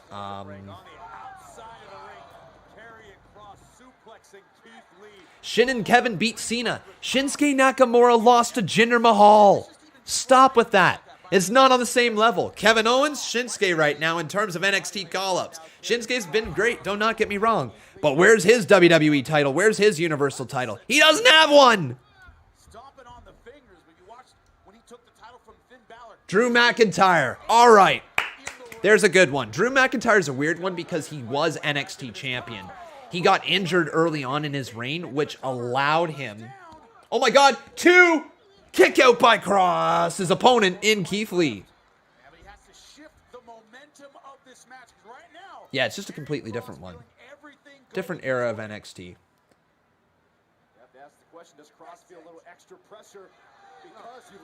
Yeah, I think a lot of people are missing the point here. I see a lot of people saying Samoa Joe was NXT champion. This guy was NXT champion. Where is their Universal title? Balor has one. Kevin Owens has one. Rollins, if you really want to get into the Universal champions, or like the champions from NXT, right? Uh-oh. Cross is looking to lock in the cross jacket.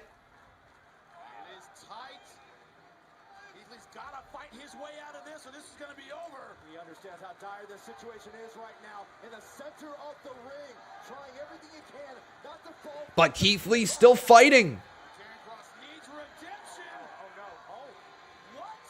Oh my goodness, you're really going to show... Wow, I mean, I don't know if this builds up Keith Lee or if this makes Cross look weak. I legit could not tell you. It makes the champion look weak. No, he comes in as the champion and he's getting dominated. Keith Lee, it's building him up, no doubt. But they're killing the character of Cross.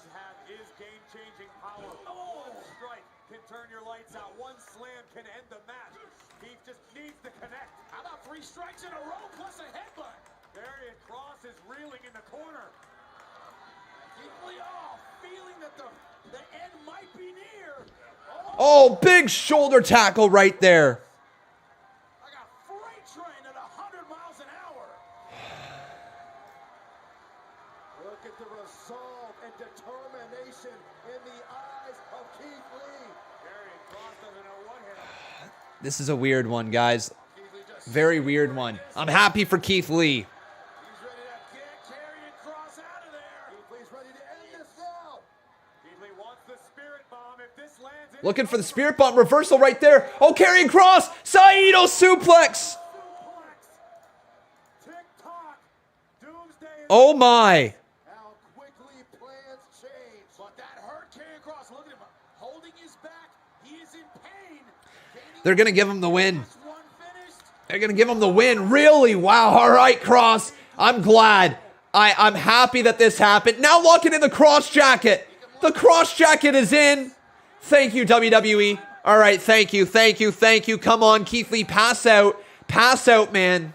I'm not rooting for Keith Lee to be buried at all, but pass the F out and get your NXT champion over strong. Keith Lee about to pass out, man. Karrion Cross. Keith Lee, oh my God. Trying to get out of it, man. Oh, he taps out. Keith Lee taps. All right, there we go. The Gladiator, Ross, taps out Keith Lee.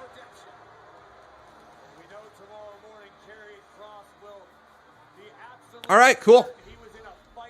Sucks for Keith Lee. No doubt about it. That's a match that, if your goal was to get Karrion Kross over as a behemoth, while getting Keith Lee over as a sympathetic babyface, you might have accomplished it. But the problem is that they weren't quite there with the behemoth style of booking for Kross. They made him look vulnerable at times against Keith Lee, a man who lost pretty easily to the WWE champion last week. But 1 week ago, he faced off against Bobby Lashley. Did Keith Lee? Lost. Now he faced off against the NXT champion. Lost. They're putting him in there against champs. I don't know if it's building him up to be anything more. We'll see. The fans are probably going to support him. Probably. Going to stay behind him. They're going to start rooting for Keith Lee. So that's probably the goal of it. One of those matches that you kind of question why it got booked to begin with. But the match was good, so I'm going to leave it at that. The match was good. Not great. Match was good. It got Kross over somewhat. It got Keith Lee over somewhat, so I guess it served its purpose, right? What did you guys think about that one, though? Thumbs up, thumbs down, fist emoji right here in the live chat. All right, so Kross versus Keith Lee. Kross looked okay. Got dominated early. Lee was solid. Gained some sympathy, but poor.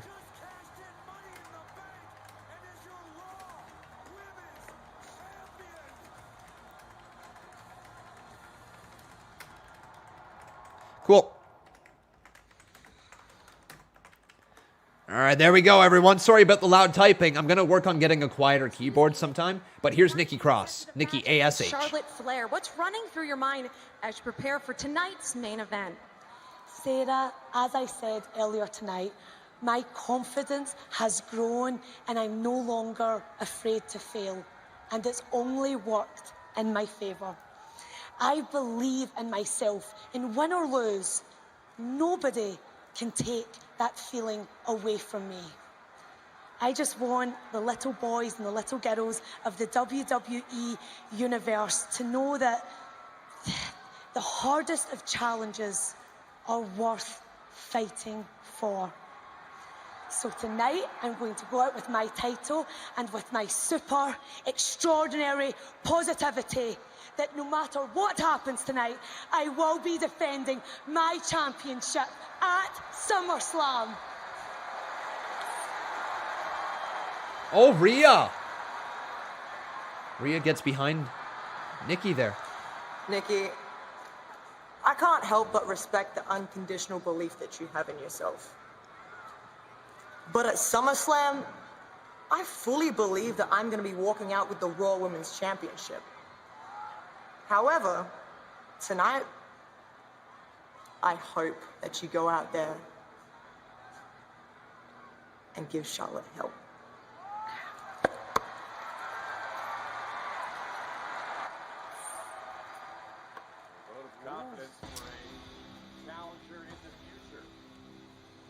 Here comes T-Bar and Mace. Oh boy, watch out for T-Bar and Mace.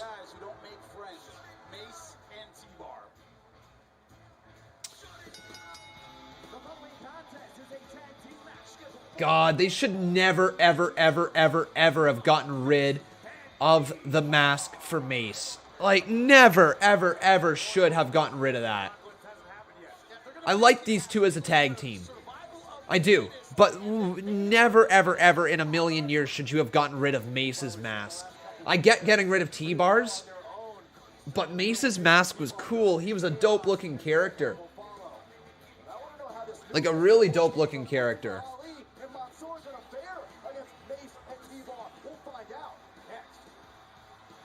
So Ali and Mansoor versus Mace and T-Bar. We will see. All right, we got some donations going on over here, so let's get around to them right now. Thank you, Davante. Welcome to the stream, buddy. It's good to see you. Oh, bask in his glory, for he is limitless. I messed that up. I hit my hands, threw my timing right off.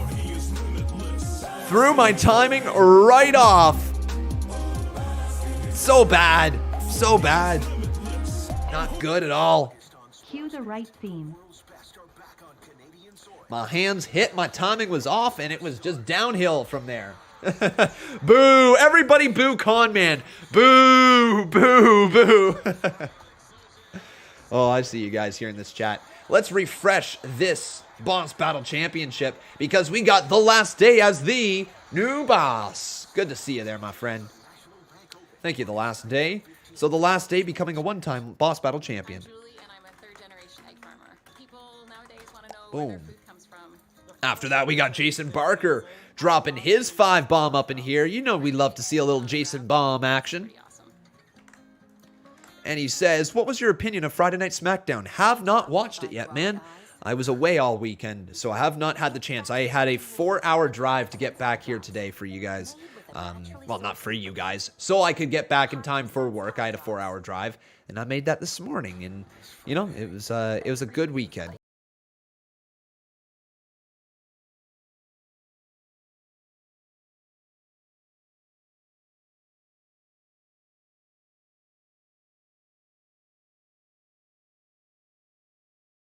There was a puppet? What was your opinion of Friday Night SmackDown? With over 50,000 5-star reviews. And act now for a great deal on a new air conditioner. There's a puppet? Where's the puppet, man? I used to captain one of the best NHL teams of all time. Now, I get my kicks from playing exclusively with Leo Vegas. We got Big Baller Sam over here dropping a 10-bomb. Thank you, Big Baller. With that, you're a big baller as you're the new boss. Yes, sir. King of Kings. On your knees, dog. Big Baller Sam. We've had a lot of new bosses this month. Well, yes, there certainly was. I tweeted, all right, we got to go over here. Guys.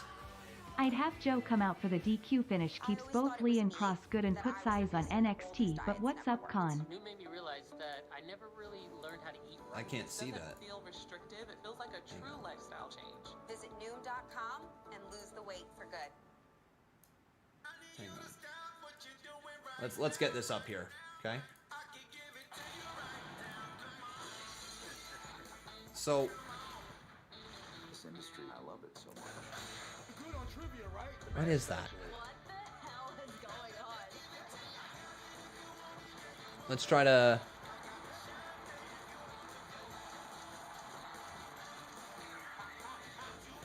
So, it looks like a drawing.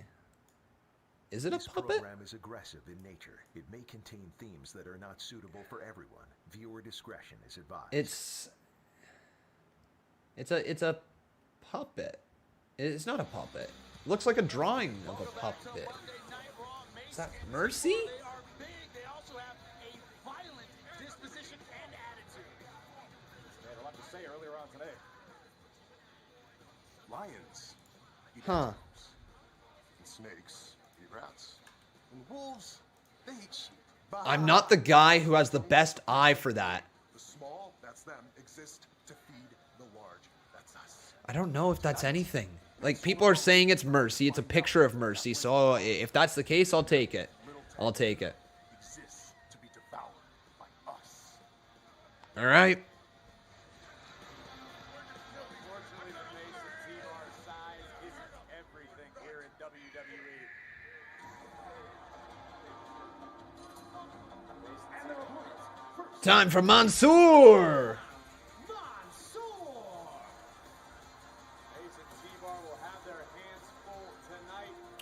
So, Nikki A.S.H versus Flair tonight is a contenders match, not a title match.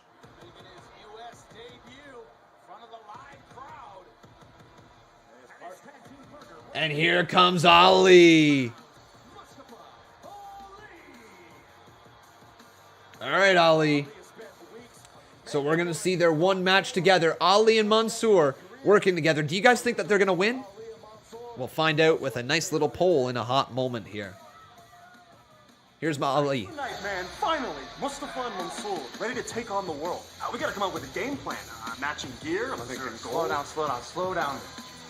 Let's just worry about getting through tonight first, and then we can have a discussion about you and I being a team. Listen, just follow my lead out there, and we'll be just fine.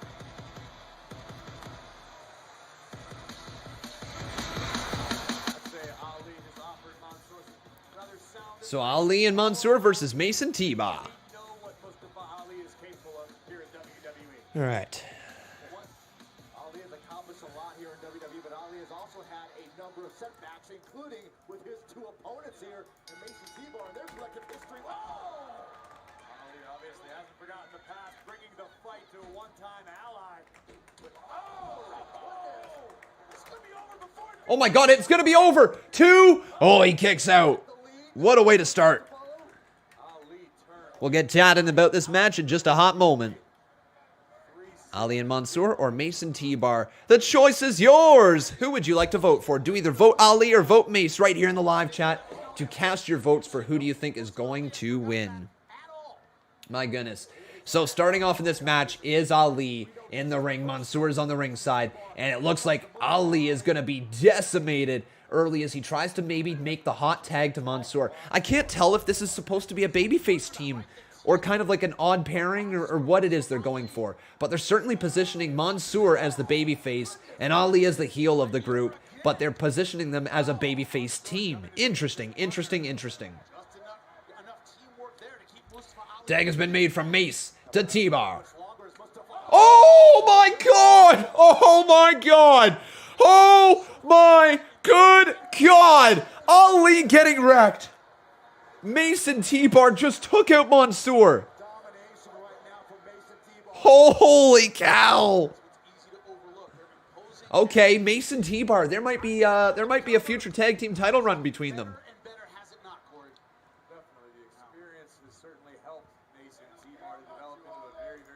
Let's get some donations up here. We got Alan Turner up next. He says, it's been an okay night so far. Here we go. Yes, sir.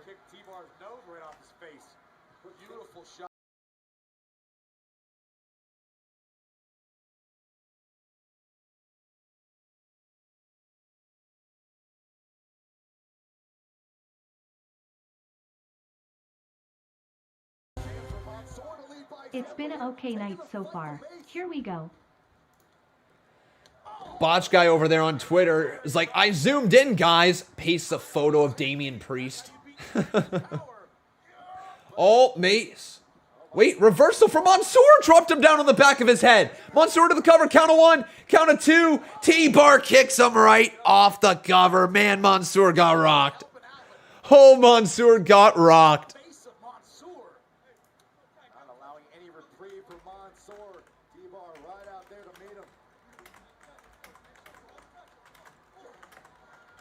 Oh, what a tilt-a-whirl DDT there from Ali. On the outside. He's telling Mansoor, get back in. These guys are arguing. Look out, look out, look out. He says, oh, now got caught. Mansoor now kicking the arm away. Going for the win. Oh, no.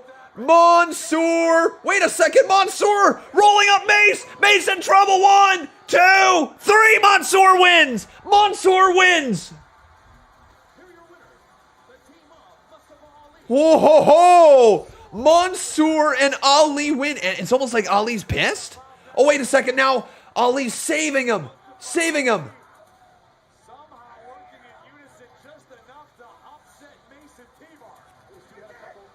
We did it. Ali can't believe they won. Ali's kind of confused.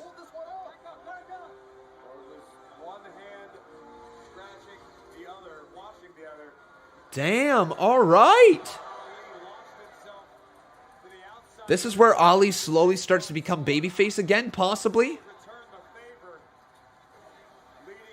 What do you think about that? Thumbs up, thumbs down, fist emoji here in the live chat.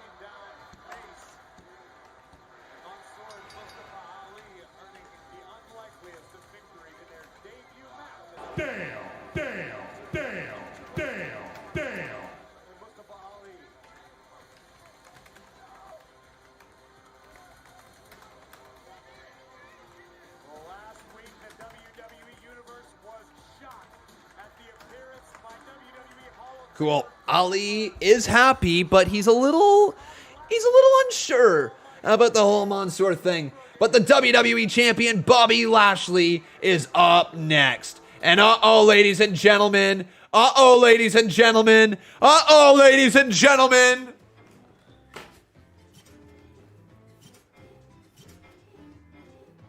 You know what we have up in here? We got ourselves a Botch guy. How you doing, man?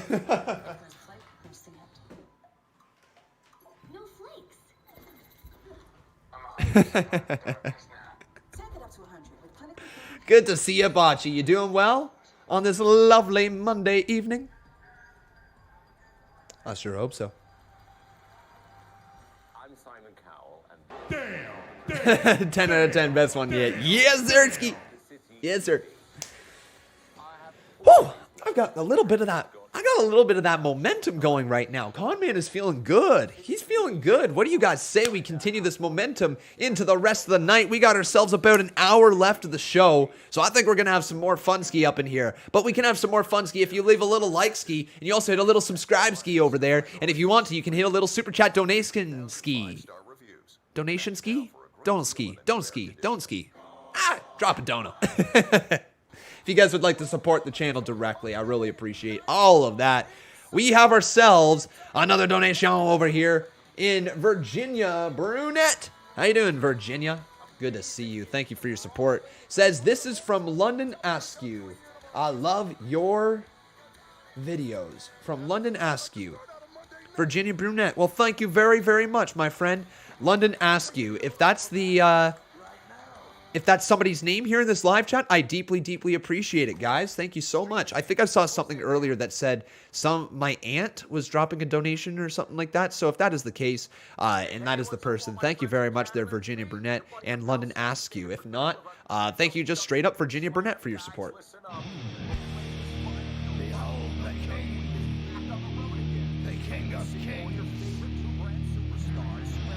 Bow.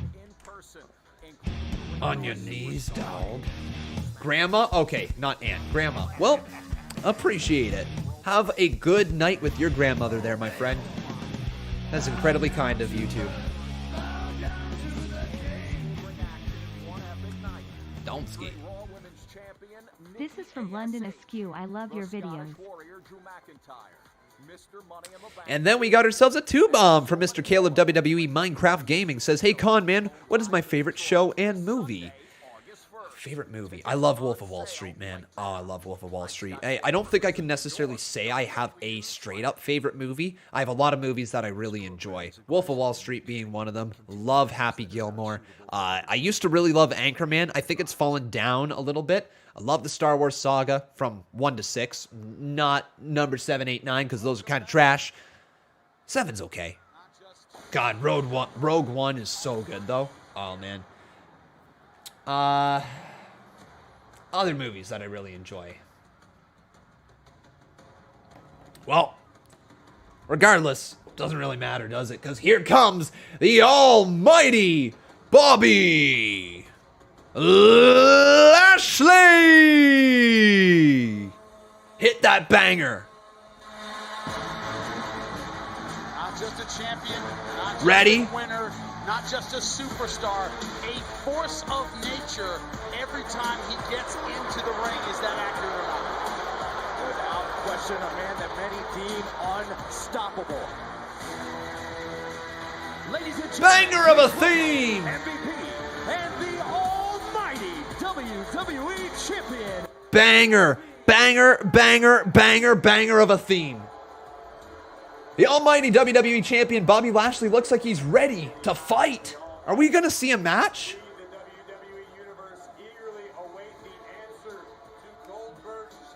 So does he answer Goldberg's challenge? You know what I'd like to see here, guys? If they're going to get me interested in Goldberg versus Bobby Lashley, I need some adversity for Goldberg. I can't have Goldberg just waltzing in and getting a title shot. I need Bobby Lashley to come out here and say, you haven't earned it. You lost your last match. You're what, 2-6 or 2-4 in your last 6 matches? You haven't earned it. You haven't won enough. You do not deserve a shot at the championship. You have to earn it. Next week, you have a match against MVP. If you can beat MVP, then you got a match against somebody. If you can beat him, you got another match. Or however many weeks there is to SummerSlam. Get at least 2 to 3 matches in there if you can. How many weeks until SummerSlam? We got 1 more Monday Night Raw next week, 2 more, 3 more. You got 3 more Raws before SummerSlam. Get a match with Goldberg every single week. Make it a big deal every time. Jackhammer, spear, done. That's it. Build them up exactly like you built Goldberg back in the day, and then you're going to get people interested in the match. But right now, him waltzing in, doing the exact same thing he's done the last 3 times, saying, "You're next." No, you're not next, Goldberg. You're at the back of the line. Earn your chance.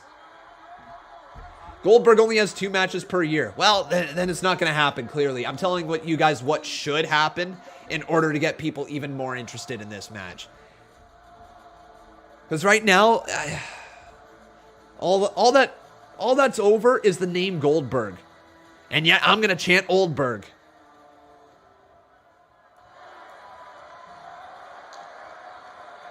Would you all please rise to your feet and show the proper amount of respect for your almighty WWE champion? Wait, hold on. So that's how we gonna act? I understand why you're acting that way, because the dominance of the almighty Bobby Lashley is on par with the likes of Tom Brady, and y'all still feeling some kind of way, huh? Oh,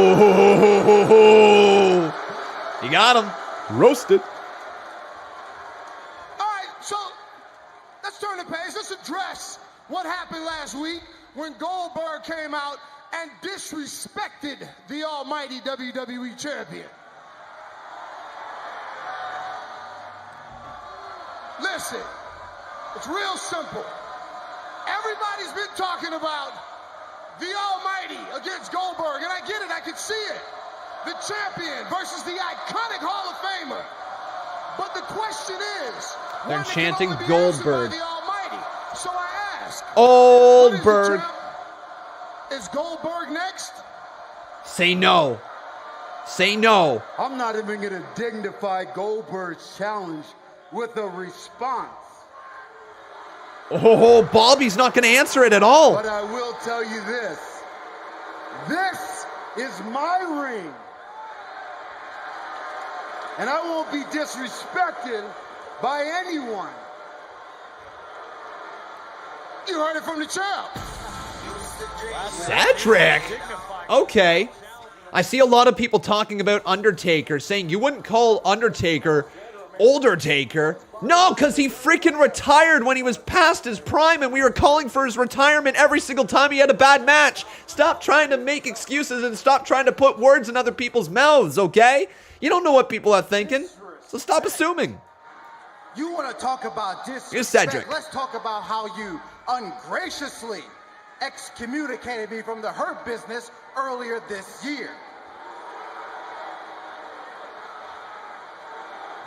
So, and I wondered for so long why you did that, Bobby, but I figured it out. I figured out why.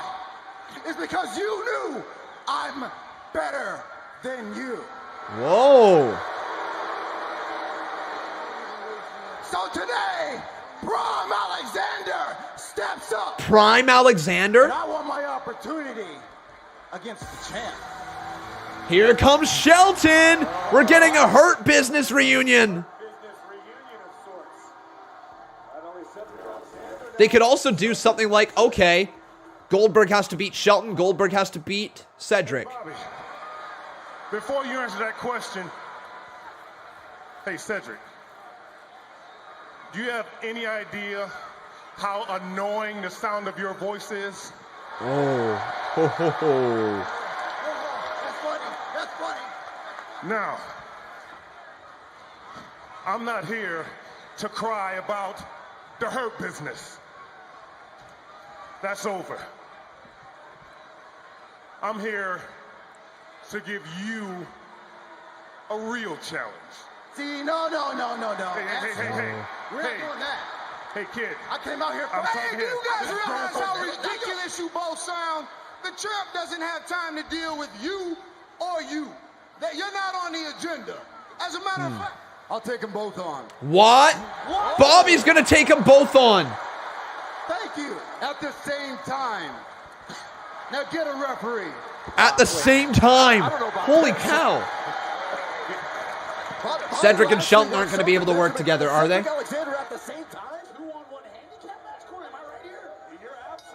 At the same time, is it going to be both men in the ring? Oh, Bobby Lashley, neckbreaker right there to Shelton Benjamin. And Cedric now, he's just going to laugh and leave. Cedric, going back over after Bobby Lashley. And now Cedric Alexander trying to take full advantage of that one. Here he goes. Oh my God, he just got planted down with a flatliner. Oh my good God. Well, goodbye, Cedric. Spear to Shelton. Oh boy. Look at the intensity of the Almighty. Goodness me, oh my. Wait a second now, Cedric about to get wrecked again by the almighty Bobby Lashley. He ain't playing around. Oh my God.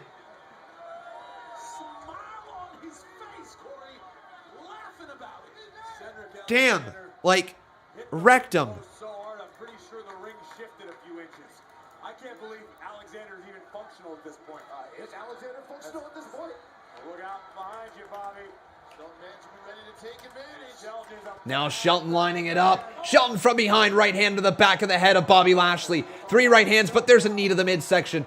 Bobby now again throws Shelton into the corner. Bobby Lashley looking to run forward. Oh, wait a second. Caught by Cedric. Oh, running knee there from Shelton Benjamin. Cedric Alexander now step through. Tilt-a-whirl DDT. Down he goes. The almighty WWE champion's in a lot of trouble. Both to the cover. Count of 2, and he kicks out. Not quite enough to put away the Almighty. Back to the drawing board. And this has got to be extremely disheartening for both Benjamin and Alexander to be able to work in unison and still unable to solve the Almighty. Oh my God! One-handed spine buster from Lashley off the ropes. Good Lord, a spear! Split the damn man in half. And I think Bobby Lashley is done. Lashley calling for the end. Wait, what's this? Oh my God, Lashley has him up! Jackhammer! Jackhammer! That's a shot at Goldberg. Not a very good jackhammer, but still. Lashley lifts up Cedric. Dominator right on Shelton Benjamin. Stacked them both like Roman Reigns at Mania. It's over. Good Lord. The almighty WWE champion Bobby Lashley just wrecked those fools.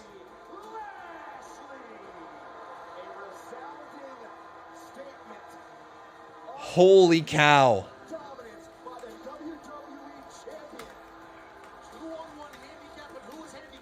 It was all Bobby Lashley.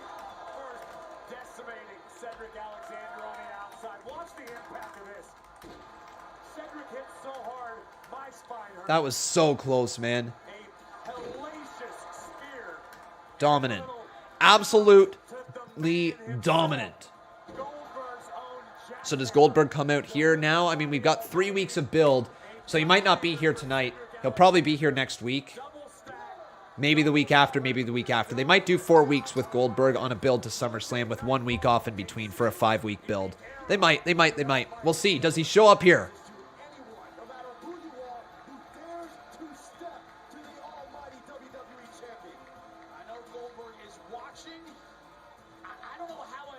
Challenging this man and knowing I might be next.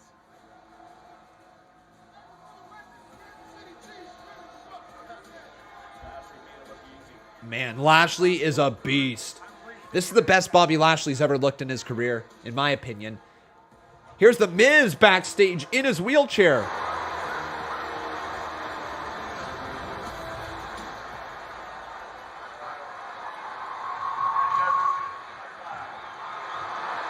Check it. Make sure these are good to go tonight.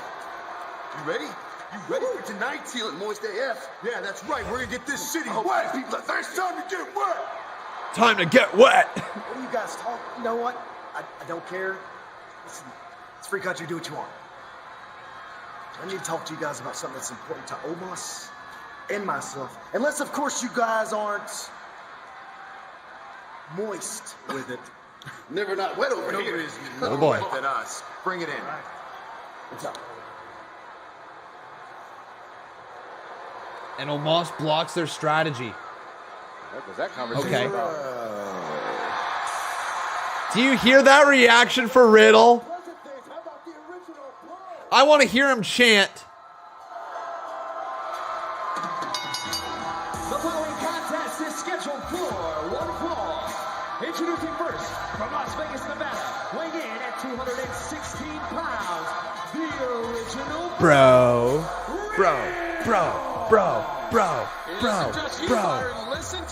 Listen to the crowd, man.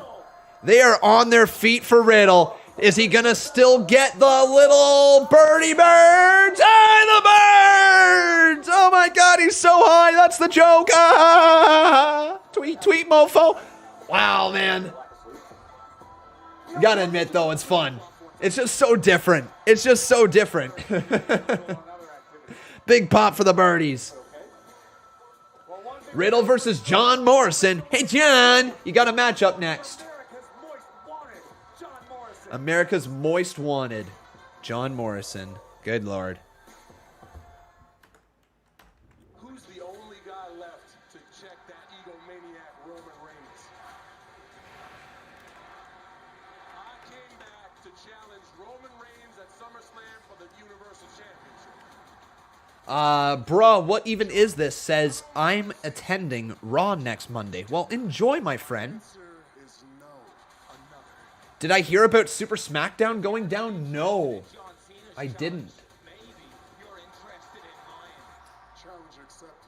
With Roman Reigns' sights set on the Prince Finn Balor as the head of the table put an abrupt end to the summer of Cena. Friday Night SmackDown. Cool. I really like that. Unfortunately, I'm not going to be able to be live this Friday. So, now's as good of time as any, right? I'm sure lots of you guys have noticed that, like, you know, I've been a little spotty here and there with some live streams, and this is totally done with a purpose, right? Every summer, I usually like to have some sort of life, you know, something where I'm able to still get out of the house and see some friends. You know, I'm Canadian, right? So we spend most of our year inside, indoors, especially when the cold months hit. When there's snow, when it's raining in the spring, you don't want to go anywhere. You don't want to do anything. We really only get 2 months of summer, and that's it here. Maybe a little bit of stuff in September, and maybe a little bit of stuff in June. But for the most part, it's not the best weather here in Canada, right? Especially in Ontario. So when the summer months come around, I usually try to get all my stuff in, whether it be cottage weekends, whether it be going golfing, whether it be yada, yada, yada, yada, yada.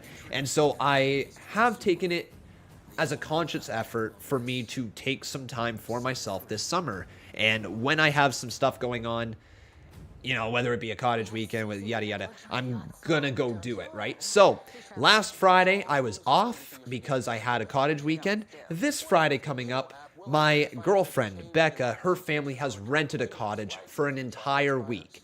Now this is the way that I'm able to justify to myself for taking the Friday off, because instead of me taking the entire week off, what I'm going to do is I'm taking the Friday off, going to take the Saturday, going to take the Sunday off, and I'll be back here again for next Monday Night Raw. I'll be here for the Tuesday streams, and I'll be here for the Wednesday streams. There will be no CMU next week, and then I believe we'll be back with the Friday Night SmackDown that week. So just, you won't miss too many live streams, but it does feel like I'm missing a few things right now because I have been taking things off here and there. So hopefully everybody understands. I won't be like this forever, obviously. I like to be here for Friday Night SmackDown, but if you can just stick with me a little bit throughout the summer, well, obviously I've got some weekend stuff going on, then I hope you can understand.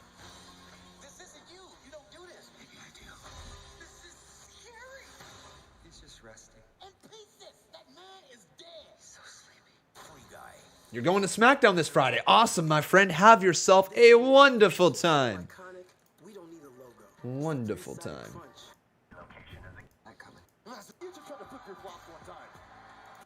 An ad with no logo? It's another level. You'll always feel safe knowing Sportsnet now lets you stream from anywhere. Nothing for him right now, most likely, Ghostface. Sometimes it's better to be held off TV for a few weeks if you don't have a clear-cut direction or story, as opposed to just being thrown on TV. See, Wrestling says, after so long of being locked down, nobody can blame you, dude. Enjoy. Thank you, man. Thank you. And like I'm usually I'm trying my best to be here for as many streams as I possibly can, but at the same time, you know, I'm gonna enjoy the time that I can and the nice weather while I can. I only get 2 months of a year for it, so I'll enjoy a few weekends here and there. All right, Riddle, time to go to work against Johnny Drip Drip, America's Most Wanted. Jason Barker says, is there any CMU, please? Yes, so like I said, this upcoming Thursday will be live with CMU. This Thursday is CMU Hell in a Cell. There will not be any CMU the following week. But this week, there is CMU this Thursday, CMU Hell in a Cell. It's going to be a big show. Going to be actually a really big show. The drip sticks from John Morrison and The Miz, getting everybody all wet. This ain't SeaWorld. It's as real as it gets. I'm on a boat, muff. Don't you ever forget.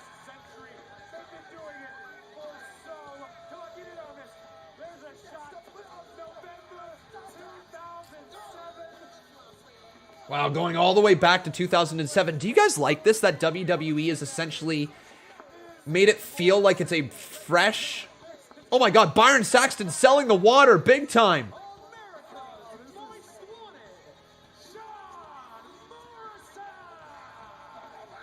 Yes, guys, there is CMU this week, okay? There is. Next week, there's no CMU.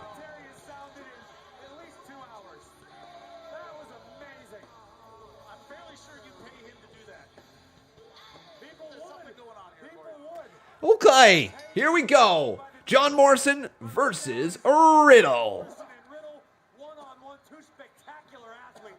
Oh my god, I just explained everything. You know what, guys? I'm so sorry. I understand it's difficult to sometimes hear everything that a live streamer says, but you have to understand from a live streamer, there is nothing more frustrating than just speaking 10 minutes on something, and then somebody who's been in here the entire time asked, so wait, what? There's not this next week? And you're like, yeah, you're right. There's not that next week. Then they ask why, and you're like, well, because of the things I just said. But no, I'm not able to go live with it next week. I thought you were here longer than Big Tiger. Can't keep repeating myself, though, every single 5 seconds, though. All good, though, man. Uh-oh, big ankle lock right here, locked in on John Morrison.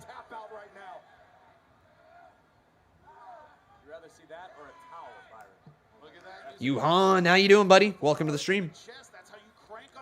Are you excited to see Nikki A.S.H versus Charlotte Flair here tonight?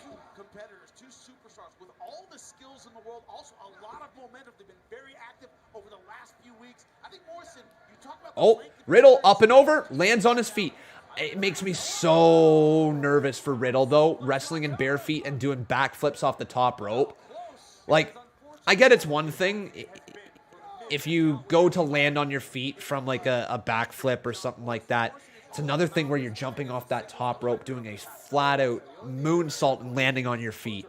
Like barefoot like that, you can roll an ankle easily. Like I've seen so many times wrestlers land awkwardly on their ankles.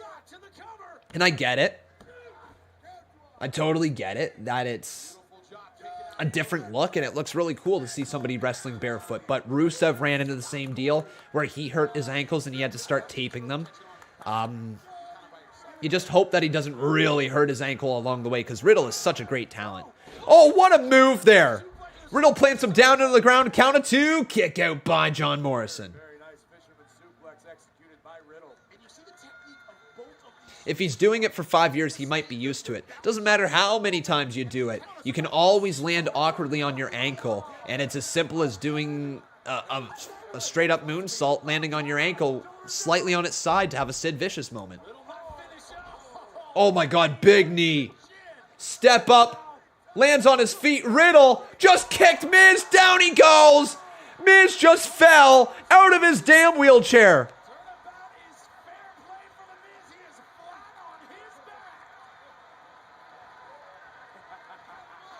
Miz is down, man, as we go to commercial break. July 23rd to August 8th on Sportsnet. So cool seeing the live fans back as well. Cars have been there for us. But yeah, Mr. Jason Barker, thank you for your 2-bomb, buddy. He says, is there any CMU? Yes, there is. Synergy Supreme, the premium fuel that keeps your engine 3 times cleaner for more kilometers per tank. Hey, Chanel Stewart, how you doing, buddy? Don't you worry. I say, hey, baby, I got your laundry. The new LG Wash Tower. Redefine laundry. Yes, I love it, man. Yes, man, I love it. Baby, I got your laundry. Hey, today. Baby, I got your laundry. Do you suffer with pain in your legs? Love that commercial, man. I hope they never pull that off the screen. Try Dr. Ho's circulation promoter today. My system works to stimulate Hey, the muscles. today. Baby, I got your laundry. Don't know the lyrics, but I'm gonna say, baby, I got your laundry. Sciatica and anyone who needs improved circulation in their legs. Plus, Dr. Ho's is a total body. Fourth Wall Wrestling says, where the hell is Cena? I hate when WWE does this crap. Don't advertise it if you won't give it to the fans. How many of these people came for Cena? I bet a bunch. SMH. Summer Cena. He was advertised for it. Doesn't mean he's not going to show up, but yeah, it might be difficult to see him here tonight. I don't know how they would fit him in. So I get you, man. I think there's something on there that says card subject to change. Dr. Ho's product has taught me that. Or that's not an actual official announcement or something like that. Generally speaking, they have something called card subject to change on their stuff that protects their ass, right? I get it, though. It sucks, right?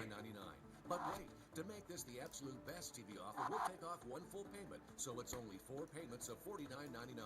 You'll also get a travel pouch to get relief on the go. Call right now. On SmackDown last week, Cena challenged Roman to a match at SummerSlam, but Roman said no. And then Finn comes out to challenge Roman, and the crowd says Roman's scared, and then Roman says yes to Finn's challenge. Finn versus Roman. Wow, I was not expecting that. Yeah.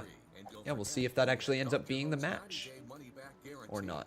But wait, use code NOPAIN and get Dr. Ho's pain spray. Just pay the processing. And for those of you who've been to chiropractic and physical therapists, you will understand this type of technology. Now, we can use it at home. What is my reaction to CM Punk coming back to wrestling? Excited to see that he is coming back. I'm not chomping. Like, put it this way. CM Punk returning is big for the wrestling world, and it's going to be really big for the characters in AEW. Him going to AEW is not the biggest move he could have made if he really wanted to make an impact in wrestling. You get what I mean? Like, so his impact might live longer in AEW, but in terms of the biggest moments that he could have, it'd be within WWE. And so for that reason, the fact that Punk has come or is coming back, and it's not to WWE, makes me slightly sad. But at the same time, you know, I'm like, hey, you know, this is good for the wrestling world. I'm not overly excited to see the matches Punk can have inside of AEW. I'd be more interested in seeing his promo work, his storytelling ability, what factions he might make, and, you know, how would he affect the business long term that way. And he's probably still going to get a lot of that inside of AEW. It's just I would have liked to see it in WWE. That's all. With Daniel Bryan, I'm really excited to see what he can do in terms of match quality.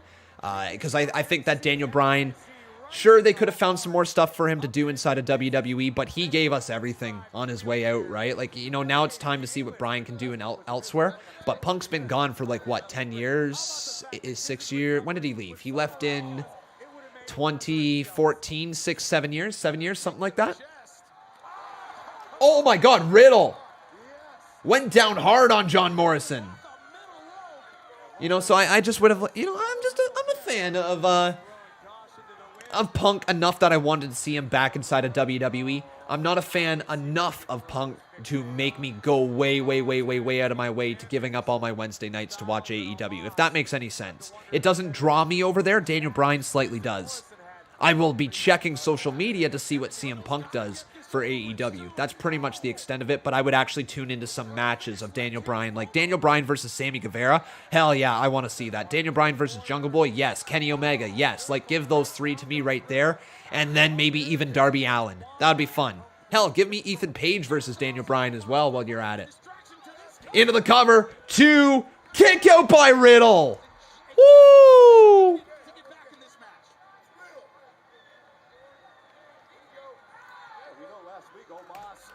Had his eyes set on basically obliterating the Miz. Thanks to Riddle. Riddle versus Morrison, man. Good match. John Morrison now in control of this match. All ready for the suplex. There's the escape. Knee on the button. John Morrison's been on such a good run recently in terms of match quality. Big powerbomb flips him through. Riddle with the knee to the face of Morrison. Into the cover. 2, kick out.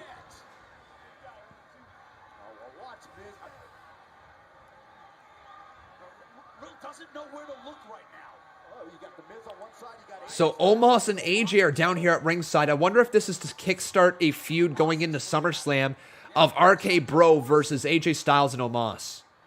That's actually very likely, right? Riddle's like, you guys shouldn't even be out here. Riddle maybe thinking floating bro. Wait a second. AJ Styles has the scooter of Riddle. No! Oh my God! Omos!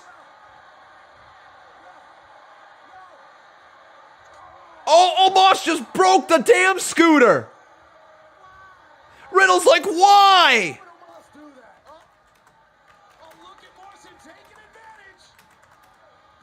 Oh my Lord, what a slam from Morrison! Starship Pain! Down goes Riddle, cover, 2, it's over. Wow! Morrison pins Riddle.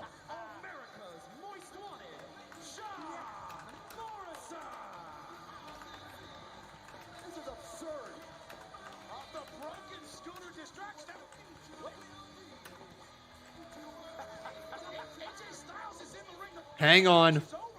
AJ now tells Morrison to get out of there. And now AJ Styles beating up Riddle. Hang on, we're going to get Randy Orton coming back. Randy's going to return. Randy's got to return. Randy. Come on, Randy. Come on, Randy. Styles. Styles clash to Riddle. No, where's Orton, man?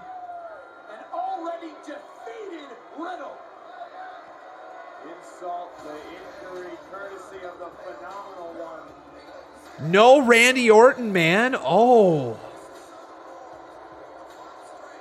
Miz and Morrison just squirting away those guns.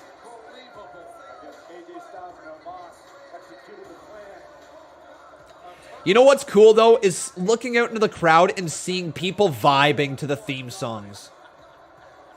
Just seeing people bobbing their heads and moving back and forth together in a group when they're having a good time makes me so happy with these live fans back. Being able to look out into the crowd, seeing the reaction, seeing people stand up, all this stuff. It's so nice, man.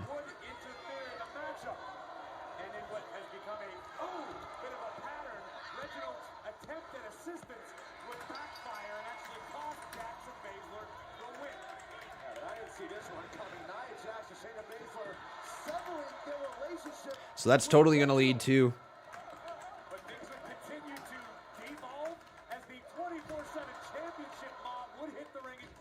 It's totally going to be RK Bro versus AJ and Omos, right? At SummerSlam. That's got to be where it's going. Right, Reginald's the new 24/7 champion. Oh! All right, R-Truth. Well, you know what time it is. Time to crank it up. Let's go. People over there, what's up? You feel me? Say what's up. What's up? What's up? What's up? What's up?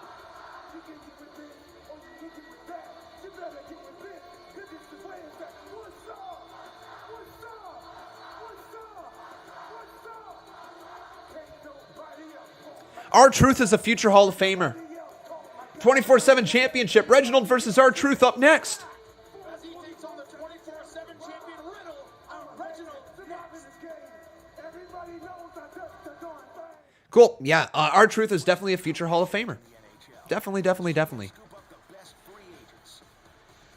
I can't wait to see what that man's video package will look like when he gets inducted into the Hall of Fame. The jokes, the moments. Oh, his video reel is going to be fire, man.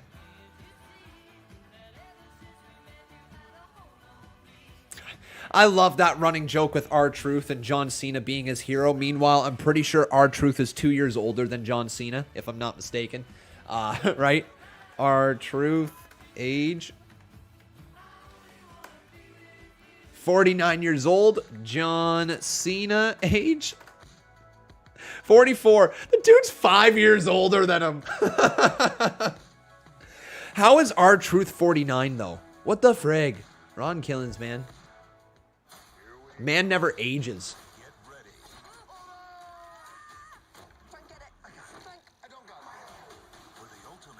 Yeah, he did say the 24/7 champion Riddle, and then he corrected himself. Mistakes happen on commentary. I've lost about 20 pounds, which blows my mind. So R-Truth versus Reginald. Cool. You guys excited for my review here tonight as well? I'm looking forward to making it. I didn't make it last week, so I'm glad that we're able to do that. It's been a good you know what? It's been a good episode of Raw.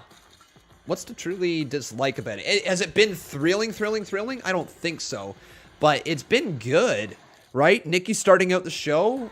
Charlotte coming out. Charlotte's interaction with the crowd just showed why she's on that level. Like, Charlotte is unbelievably good. So that was a good opening segment. Sheamus versus Damian Priest was a really solid match. AJ Omos versus Viking Raiders, really solid match.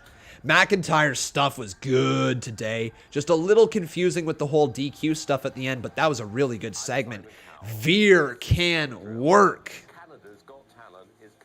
Veer can work, man. He's a talent to watch. Go to citytv.com to find out how to audition. Canada's Got Talent. So then it was Dewdrop and Eva Marie versus, who was that? Natalia and Tamina. Yeah, there we go. So Natalia and Tamina, that one happened. The Lily Lucian, which I don't know if that's going to be anything to really sink our teeth into, or if it's just going to be a thing WWE threw up there for 1 week. But the Lily Lucian is in full effect. Tamina delivered a mad super kick, man. Like, I think it might be her best super kick she's delivered on the main roster, taking out Eva Marie. That was just so good. Cross versus Keith Lee was unexpected. Good, not great match. Cross, it was a weirdly booked match in my opinion. Mansoor and Ali defeating Mason T-Bar, that was fun. Bobby and MVP in the ring, the 2-on-1 handicap with Shelton and Cedric was fun.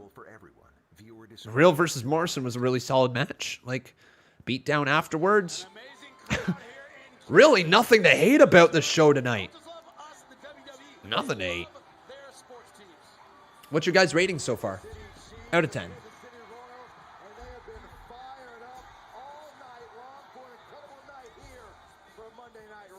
Nobody knows that second sucks like this city. You ever that was well-timed and terrible. There's R-Truth. You heard what he said. He wants his baby back. R-Truth is about to compete, but he's also simultaneously... Here comes Reginald. This could be very interesting. Speaking of interesting... Come on! Whoa! Reginald. Whoa! He must have had a trampoline there. Did he just get the Sin Cara trampoline? Introducing first, he is the 24/7 champion, Reginald. Oh man, Reginald fell! Reginald fell! Truth is absolutely hypnotized by the athleticism of Reginald. So am I. Okay. All right. So R-Truth, is he going to speak throughout the match? Reginald, you some kid to that fish named Flipper, ain't you? Yeah. Okay. Oh. Yeah. How you like that? Hey, won't you give me my baby back, dog. You can do something big like all the other little people in the world. Little Red Riding Hood. The 3 little pigs. Little Dick. Oh. Whoa.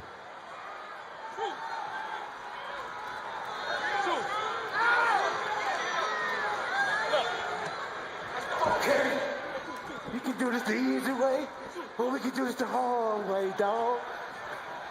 Can do this the easy way or the hard way, dog. Reginald gets out of it. Oh, you gonna come out of the coat like that? You're gonna come out of a coat like that? Man, Reginald avoiding everything. Whoa! Whoa, Reginald! Got him!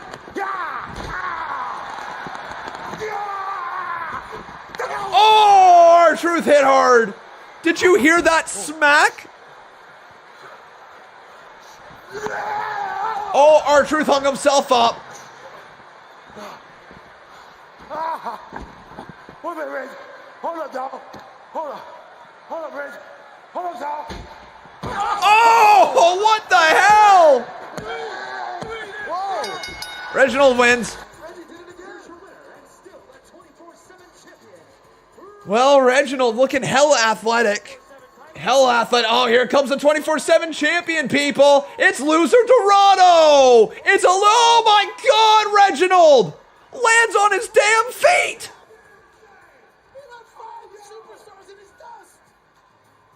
What the hell, Reggie?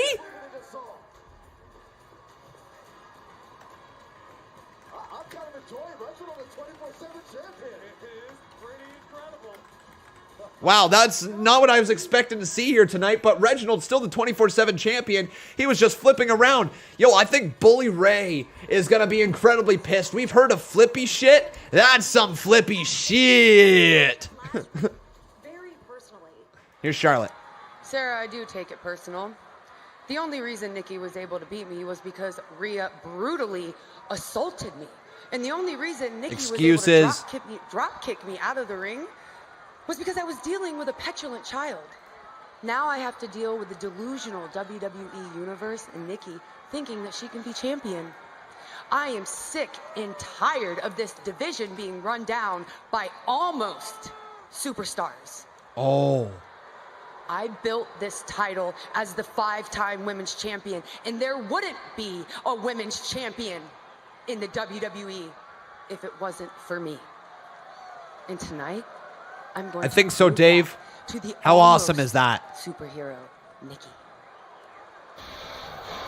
Charlotte's so good. Charlotte's so good. So good. But now, everyone, let's pay homage to the daughter of the Nature Boy. Let's get 2 claps and a Ric Flair over here. Woo! How about one more? Woo! Between confidence and arrogance, Byron. All right. Alan Tunner. Thank you, my friend, for your 10 bomb. The king of kings.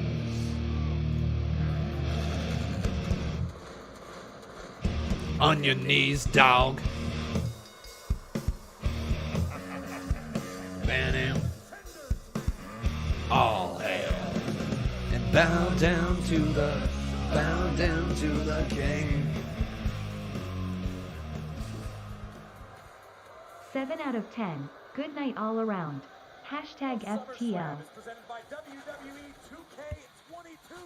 Rebuilt engine, smoother controls, better gameplay, and all your favorite WWE superstars and legends.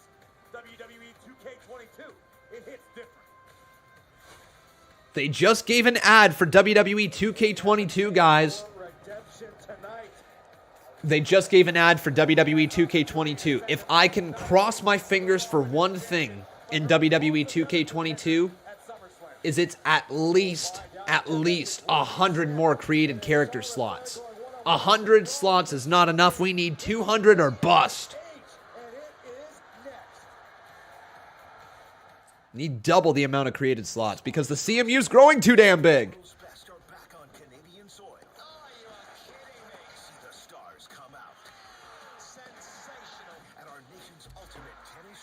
But are you ready for this main event? Give me a hell yeah in the live chat if you are. Also, my friends, if you are really enjoying the show, please make sure you leave a like on this video. Also, making sure you are subscribed to this channel. You can see your name pop up there on the top left-hand side of the screen. And if you guys would really like to show your support and keep this channel running every single week, you can always drop a little super chat donation. Doesn't matter how much or how little, any bit is appreciated. But thank you guys so much for just your viewership. Even that means the world to me.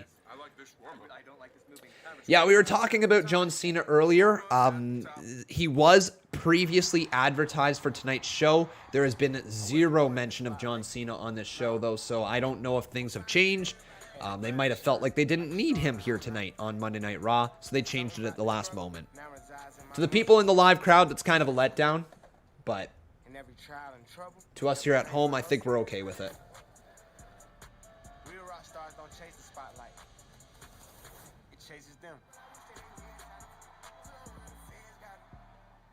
Do I think MSK would be good on the main roster? Yes, they have Hardy vibes. Hardy Boy vibes. 1,000,000%. They would do well on the main roster.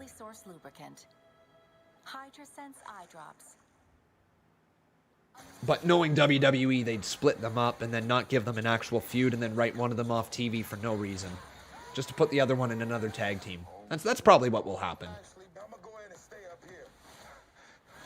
Man, Alan Turner, you've been coming through hot here tonight, my man. Dropping a 3-bomb up in there with a little fist pump action. Thank you so much, my friend. I appreciate you, and I appreciate your support right there. And that's going to make you the new boss. So Alan Turner becoming I want to say 2-time Boss Battle Champion. Let me check here. Where's Mr. Alan Turner? Alan. There he is. 3-time Boss Battle Champion. Yo! Coming in strong. How is the Boss Battle Championship looking this month, though? Right now, Lux 7 sitting at a 4-time. Jason Barker is a 5-time, so he's got that lead. We have John Fitzsimmons as a 3-time Boss Battle Champion. Anthony Daniel is a 2-time. Paul Carpenter is a 2-time. Tight race here, guys. This is one of the closer races that we've actually had. Could be anybody's game. Still got a few streams this week. We've got, what do we have? We have the 27th, which is tomorrow, and we have the 28th, and then we've got CMU on the Thursday. So we've got 3 days of streams left past here.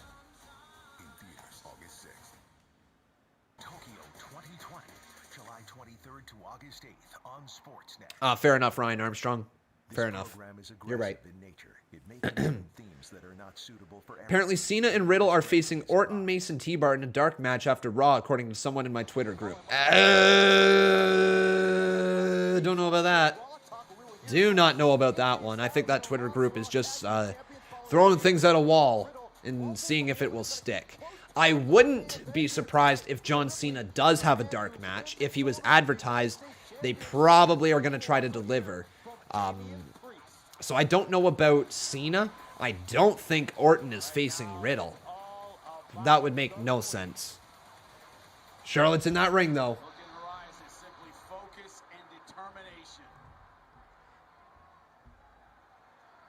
Don't worry, Trey. We'll get them. I don't ever leave you guys hanging with the coins. We always figure out how people can redeem them in the CMU and all that. We'll probably just have it on the Monday on the August the 2nd be the final day. All right, my man?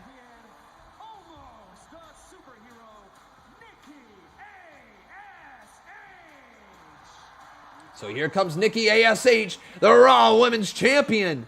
Almost a superhero.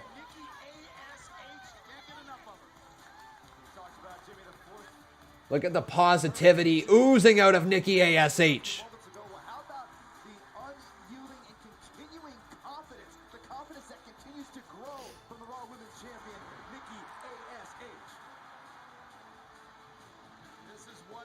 All right. Big main event. Nikki A.S.H.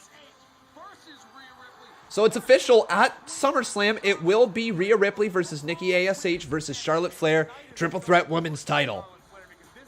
On the line. Man, I'm looking forward to SummerSlam. I'm pumped that it's going to be on a Saturday. I'm really pumped that it's on a Saturday.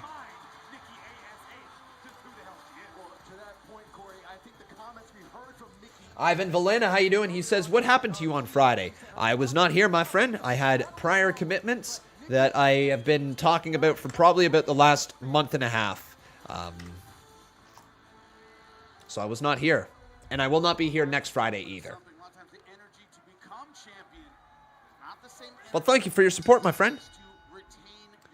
All right. So who will win? It's either going to be Nikki A.S.H. or will it be Charlotte Flair?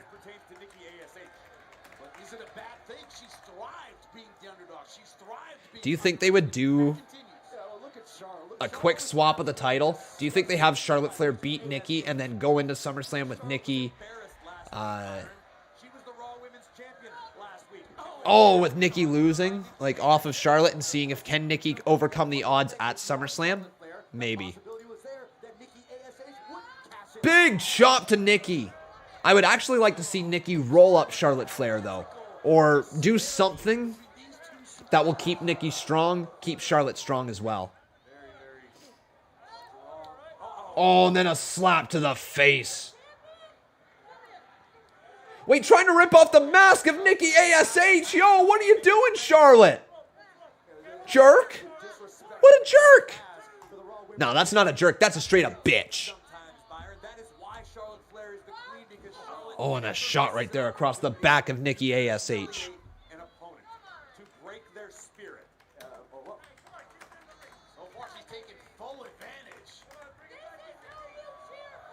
Charlotte's like, this is who you cheer for. This, she says, this is who you cheer for. And just stomping away on Nikki A.S.H.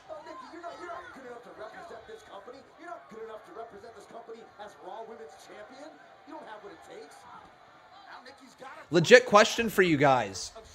Who do you dislike more? Or at least, who did you / do you dislike more? The heel run of Brock Lesnar? Or this heel run of Charlotte Flair? Who do you dislike more? Go. Say Brock or say Charlotte.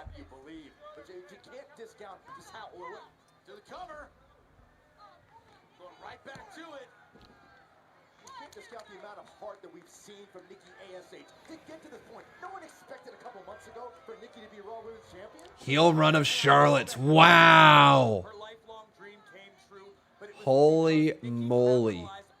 And when I say dislike, I mean in terms of the story, right? Not whatever character you believe you like or dislike.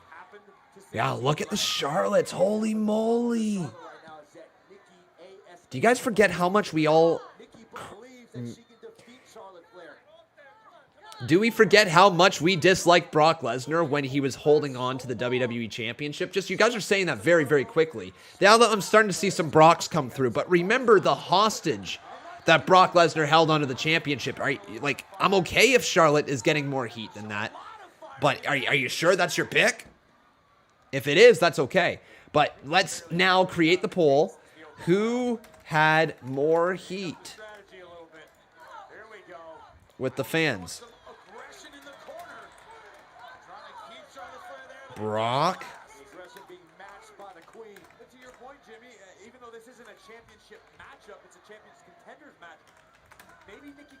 When was that heel run?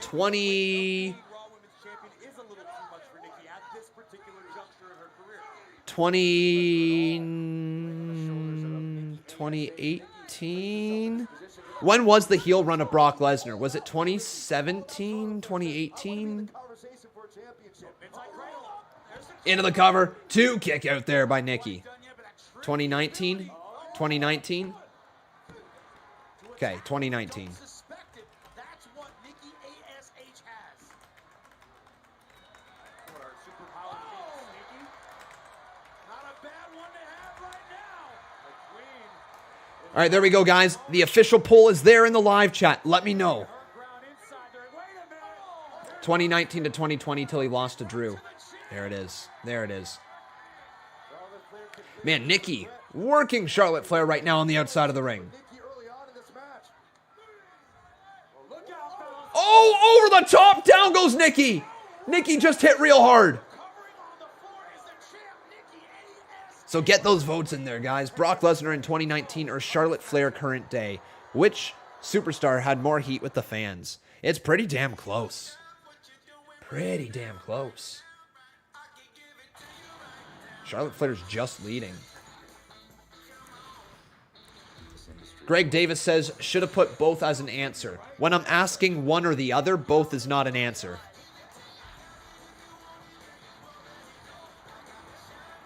Charlotte, in terms of character work, everyone just hated Brock because he didn't show up as champ.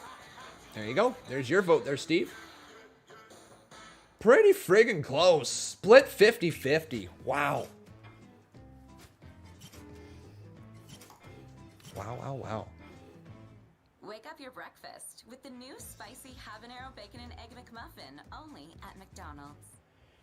Then why is this even a championship contenders match? I don't know. I don't even know if WWE knows what championship contenders matches are. I have no idea. One moment, one click, one spin. Anything can happen. Take a chance. There's a world full of possibilities. Play with energy. I think I've enjoyed tonight's show quite a bit, though. I think it's been a solid enough show. I don't know what can happen here in this main event. So, like, actual possibilities is Charlotte wins the title, Nikki retains the title, disqualification, and then, you know, the title gets retained and all that stuff. But, like, Nikki beats Charlotte, Charlotte beats Nikki. Becky could come back. I don't expect it. DQ finish with Rhea Ripley getting involved could be the way to go. Even because WWE loves their DQ finishes in their main event, right? Could be that way to go. If I was WWE, though, I would have Rhea Ripley not accidentally, but cost Charlotte Flair the match, have Nikki roll up Charlotte Flair, and then have Rhea Ripley go in and destroy both of them. I think they want to try to get Rhea Ripley over as a babyface, but they got to keep her as a badass as well. I don't mind when Rhea Ripley is not the champion if she's going to have some shades of gray to her, if she's going to make her a more compelling character. I do not mind that. It's when she was the champion, I needed a direct babyface or a direct heel, because look at Nikki A.S.H right here. She is a full-fledged babyface, and she is making Charlotte Flair seem like a bigger heel, and Charlotte Flair is making Nikki feel like a bigger face as a result. Rhea Ripley was not getting that same type of rub. She was not the baby face to go up against Charlotte Flair. She was a bit of a tweener going up against a bit of a tweener in Charlotte Flair. Now Charlotte has cranked up the heel roll. Rhea Ripley's cranked back up the babyface side of things, but you got to keep Rhea Ripley as a strong individual. So if that is the direction they're going to go, Rhea Ripley needs to attack both of them tonight. What other options are there? I guess they could have double count out. Could have a disqualification with Charlotte Flair just snapping and beating down Cross or A.S.H.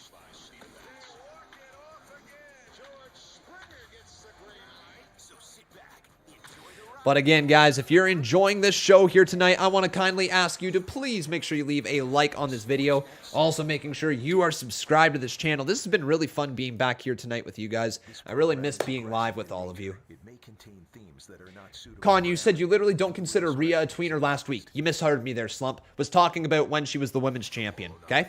All right? No, last week she switched to babyface. Yep. But when she was the women's champion, she was a tweener, going up against a tweener in Charlotte Flair, and that feud did not legitimately do many favors for either. it was a good enough feud for a couple of weeks to get something on TV, but in terms of getting characters more over, it didn't really do much. Not until Charlotte Flair dialed up the heel work.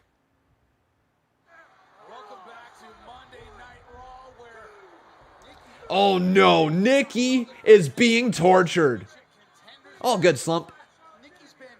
And Omar Youssef says he's new here. Well, welcome, Omar. What do you guys say? Can we hit 400 likes tonight? I think we can. We're at 356 with 558 watching. Let's get that like count all the way up. Smack that like button. Now into the cover goes Charlotte Flair. Count of 2, kick out by Nikki A.S.H. We've seen at points that Nikki A.S.H has tried to give herself a fighting chance, but yes, Corey, I agree with you. The experience factor is paying dividends right now for Charlotte Flair. Thoughts on the Olympic Games so far? I don't really have that many thoughts on it.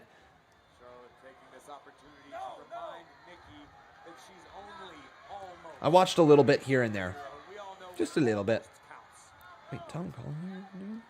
Back in the Queen's mind, Charlotte Flair is thinking about SummerSlam, thinking about a Raw Women's Championship opportunity, triple threat match. But now Nikki driving her elbow right into the midsection of Charlotte Flair. And then Nikki A.S.H just gets knocked down on her ASS. Right on the booty. Hey, 3 work makes the dream work. Welcome to the stream, my friend.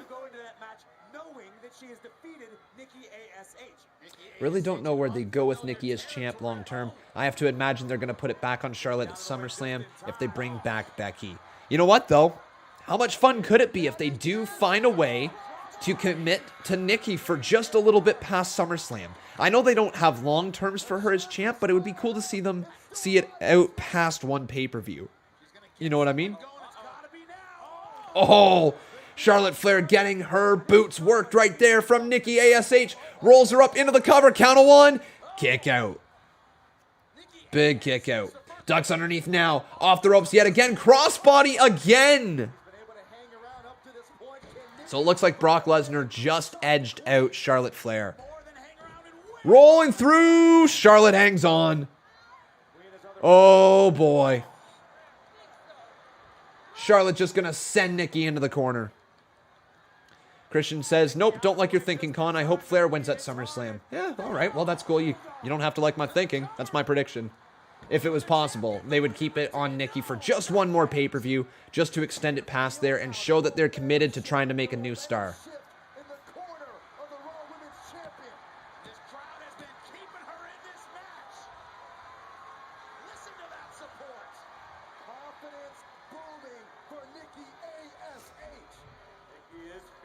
Listen to the crowd. They're getting behind Nikki. This is a big main event for Nikki as well. If anything, this is a major tip of the hat to Nikki.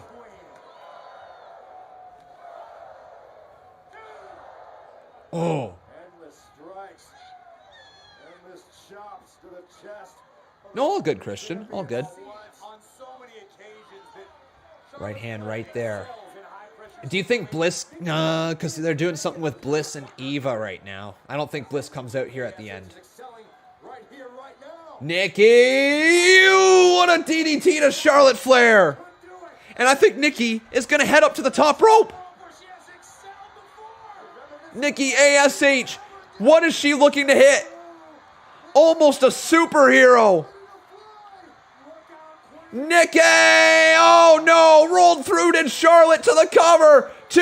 No, come on, what? Oh no! That's got to set up the win for Nikki at SummerSlam. That has to set up the win for Nikki at SummerSlam.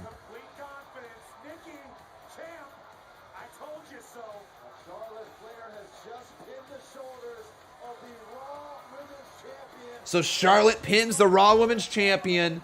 And Charlotte's going to be like, oh, cry. Cry some more. Oh. Such a heel. Such a heel.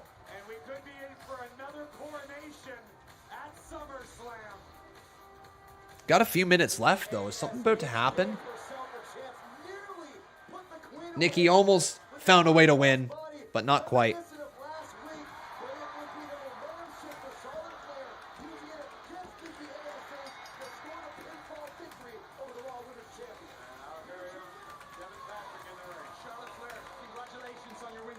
for the new Raw Women's Champion, Nikki A.S.H. Why are you congratulating me? No, seriously, why are you congratulating me? Why is he congratulating me? What did you expect? Nikki, 1, 2, 3. They don't call me the opportunity for nothing. You thought because you put on a mask and a cape that you could come in here and be a superhero against the opportunity? Nikki, look me in my face. Look me in my face. Let me see those pretty eyes. No one is in my league. Wow. No one. It's true, guys. I'm sorry. Sorry, not sorry. Nikki's pissed. I'm sorry. I didn't mean to steal your mic. Here you go. Oh. Nikki has the mic. I said almost a superhero. All right. I know. I can admit I lost that match. But I showed myself that I almost could have won. Okay. And I have the confidence that I can beat you, Charlotte. All right. So next week, I challenge you to a rematch. All right. All right. Give me my mic. Sir, give me my mic. Pick up my mic. Nikki, I can beat you this week. I can beat you next week. I can beat you any week. So, you got it. Rematch next week. Damn! Oh, no! Oh, no. Big boot. Charlotte beats down Nikki. Wow, that's your Raw Women's Champion, eh? That's your Raw Women's Champion. Charlotte now going to drag Nikki out of the ring. Nikki getting assaulted. Right by the kid who has Nikki A.S.H sign. Oh my God, right by the Nikki A.S.H sign as well. Right in front of that little kid. That kid's going to be scarred, man. No, another big boot to Nikki.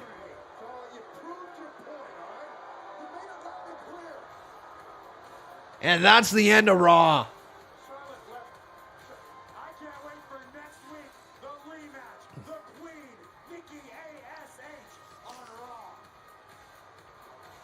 All right, then.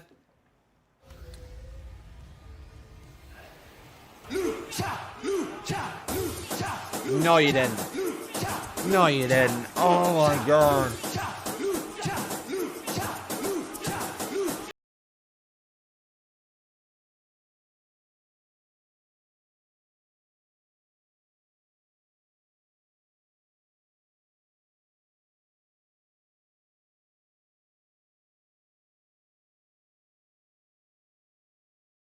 Well then. Look, guys, I don't think tonight's Raw was a bad episode.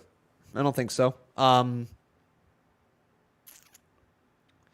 think that stuff in the end was a good segment. I don't know how I feel about it being the closing moments of the show.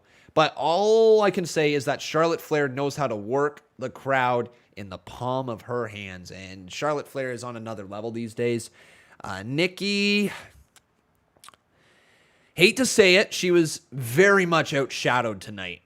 Very much outshadowed. Feels eerily similar to CM Punk's first cash-in with the Money in the Bank. Except CM Punk got turned on by the fans. I don't know if Nikki's going to be turned on by the fans, but there's just still that kind of lukewarm reaction going on right now. Charlotte Flair elevates the feud big time with Nikki, so hopefully they pull that around. Next week, maybe Nikki does beat Charlotte, and then maybe come SummerSlam, there'll be something bigger. I don't know. I enjoyed the night overall, and this is not me crapping on it at all. I think that the organization of the segments could have been done a little better. I feel like there might have been something they could have ended with here tonight that felt a little bigger, but at the same time, you know what? That was their biggest story on the show. So they started it off with Nikki and Charlotte, and they ended it with Nikki and Charlotte. So it's tough to truly hate that happened, right?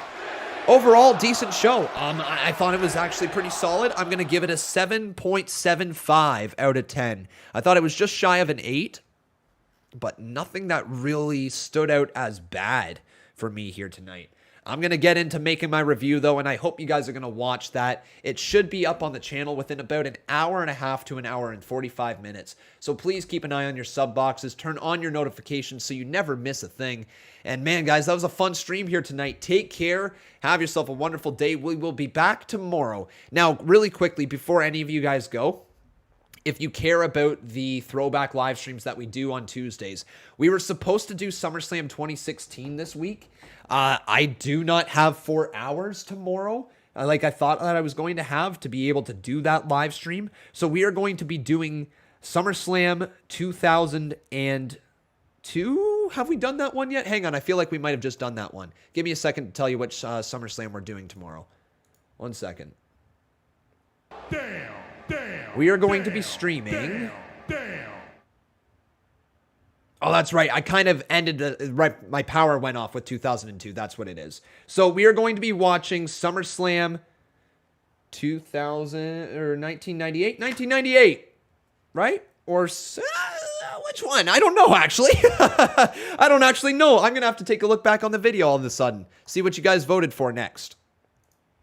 So the options are going to be 2014, 2012, and 1998. So I'll look which one is the closest, okay? There we go, guys. Yeah, the power did go out at the end of 2002. That's right. That's what happened. All right, everybody. We'll figure that one out, though, tomorrow. So just keep an eye on the stream. It will not be it will not be for SummerSlam 2016. All right? But we'll figure it out tomorrow. Thank you very much for watching, everybody. Take care. Have yourself a wonderful night. I've been gone, and that was Monday Night Raw.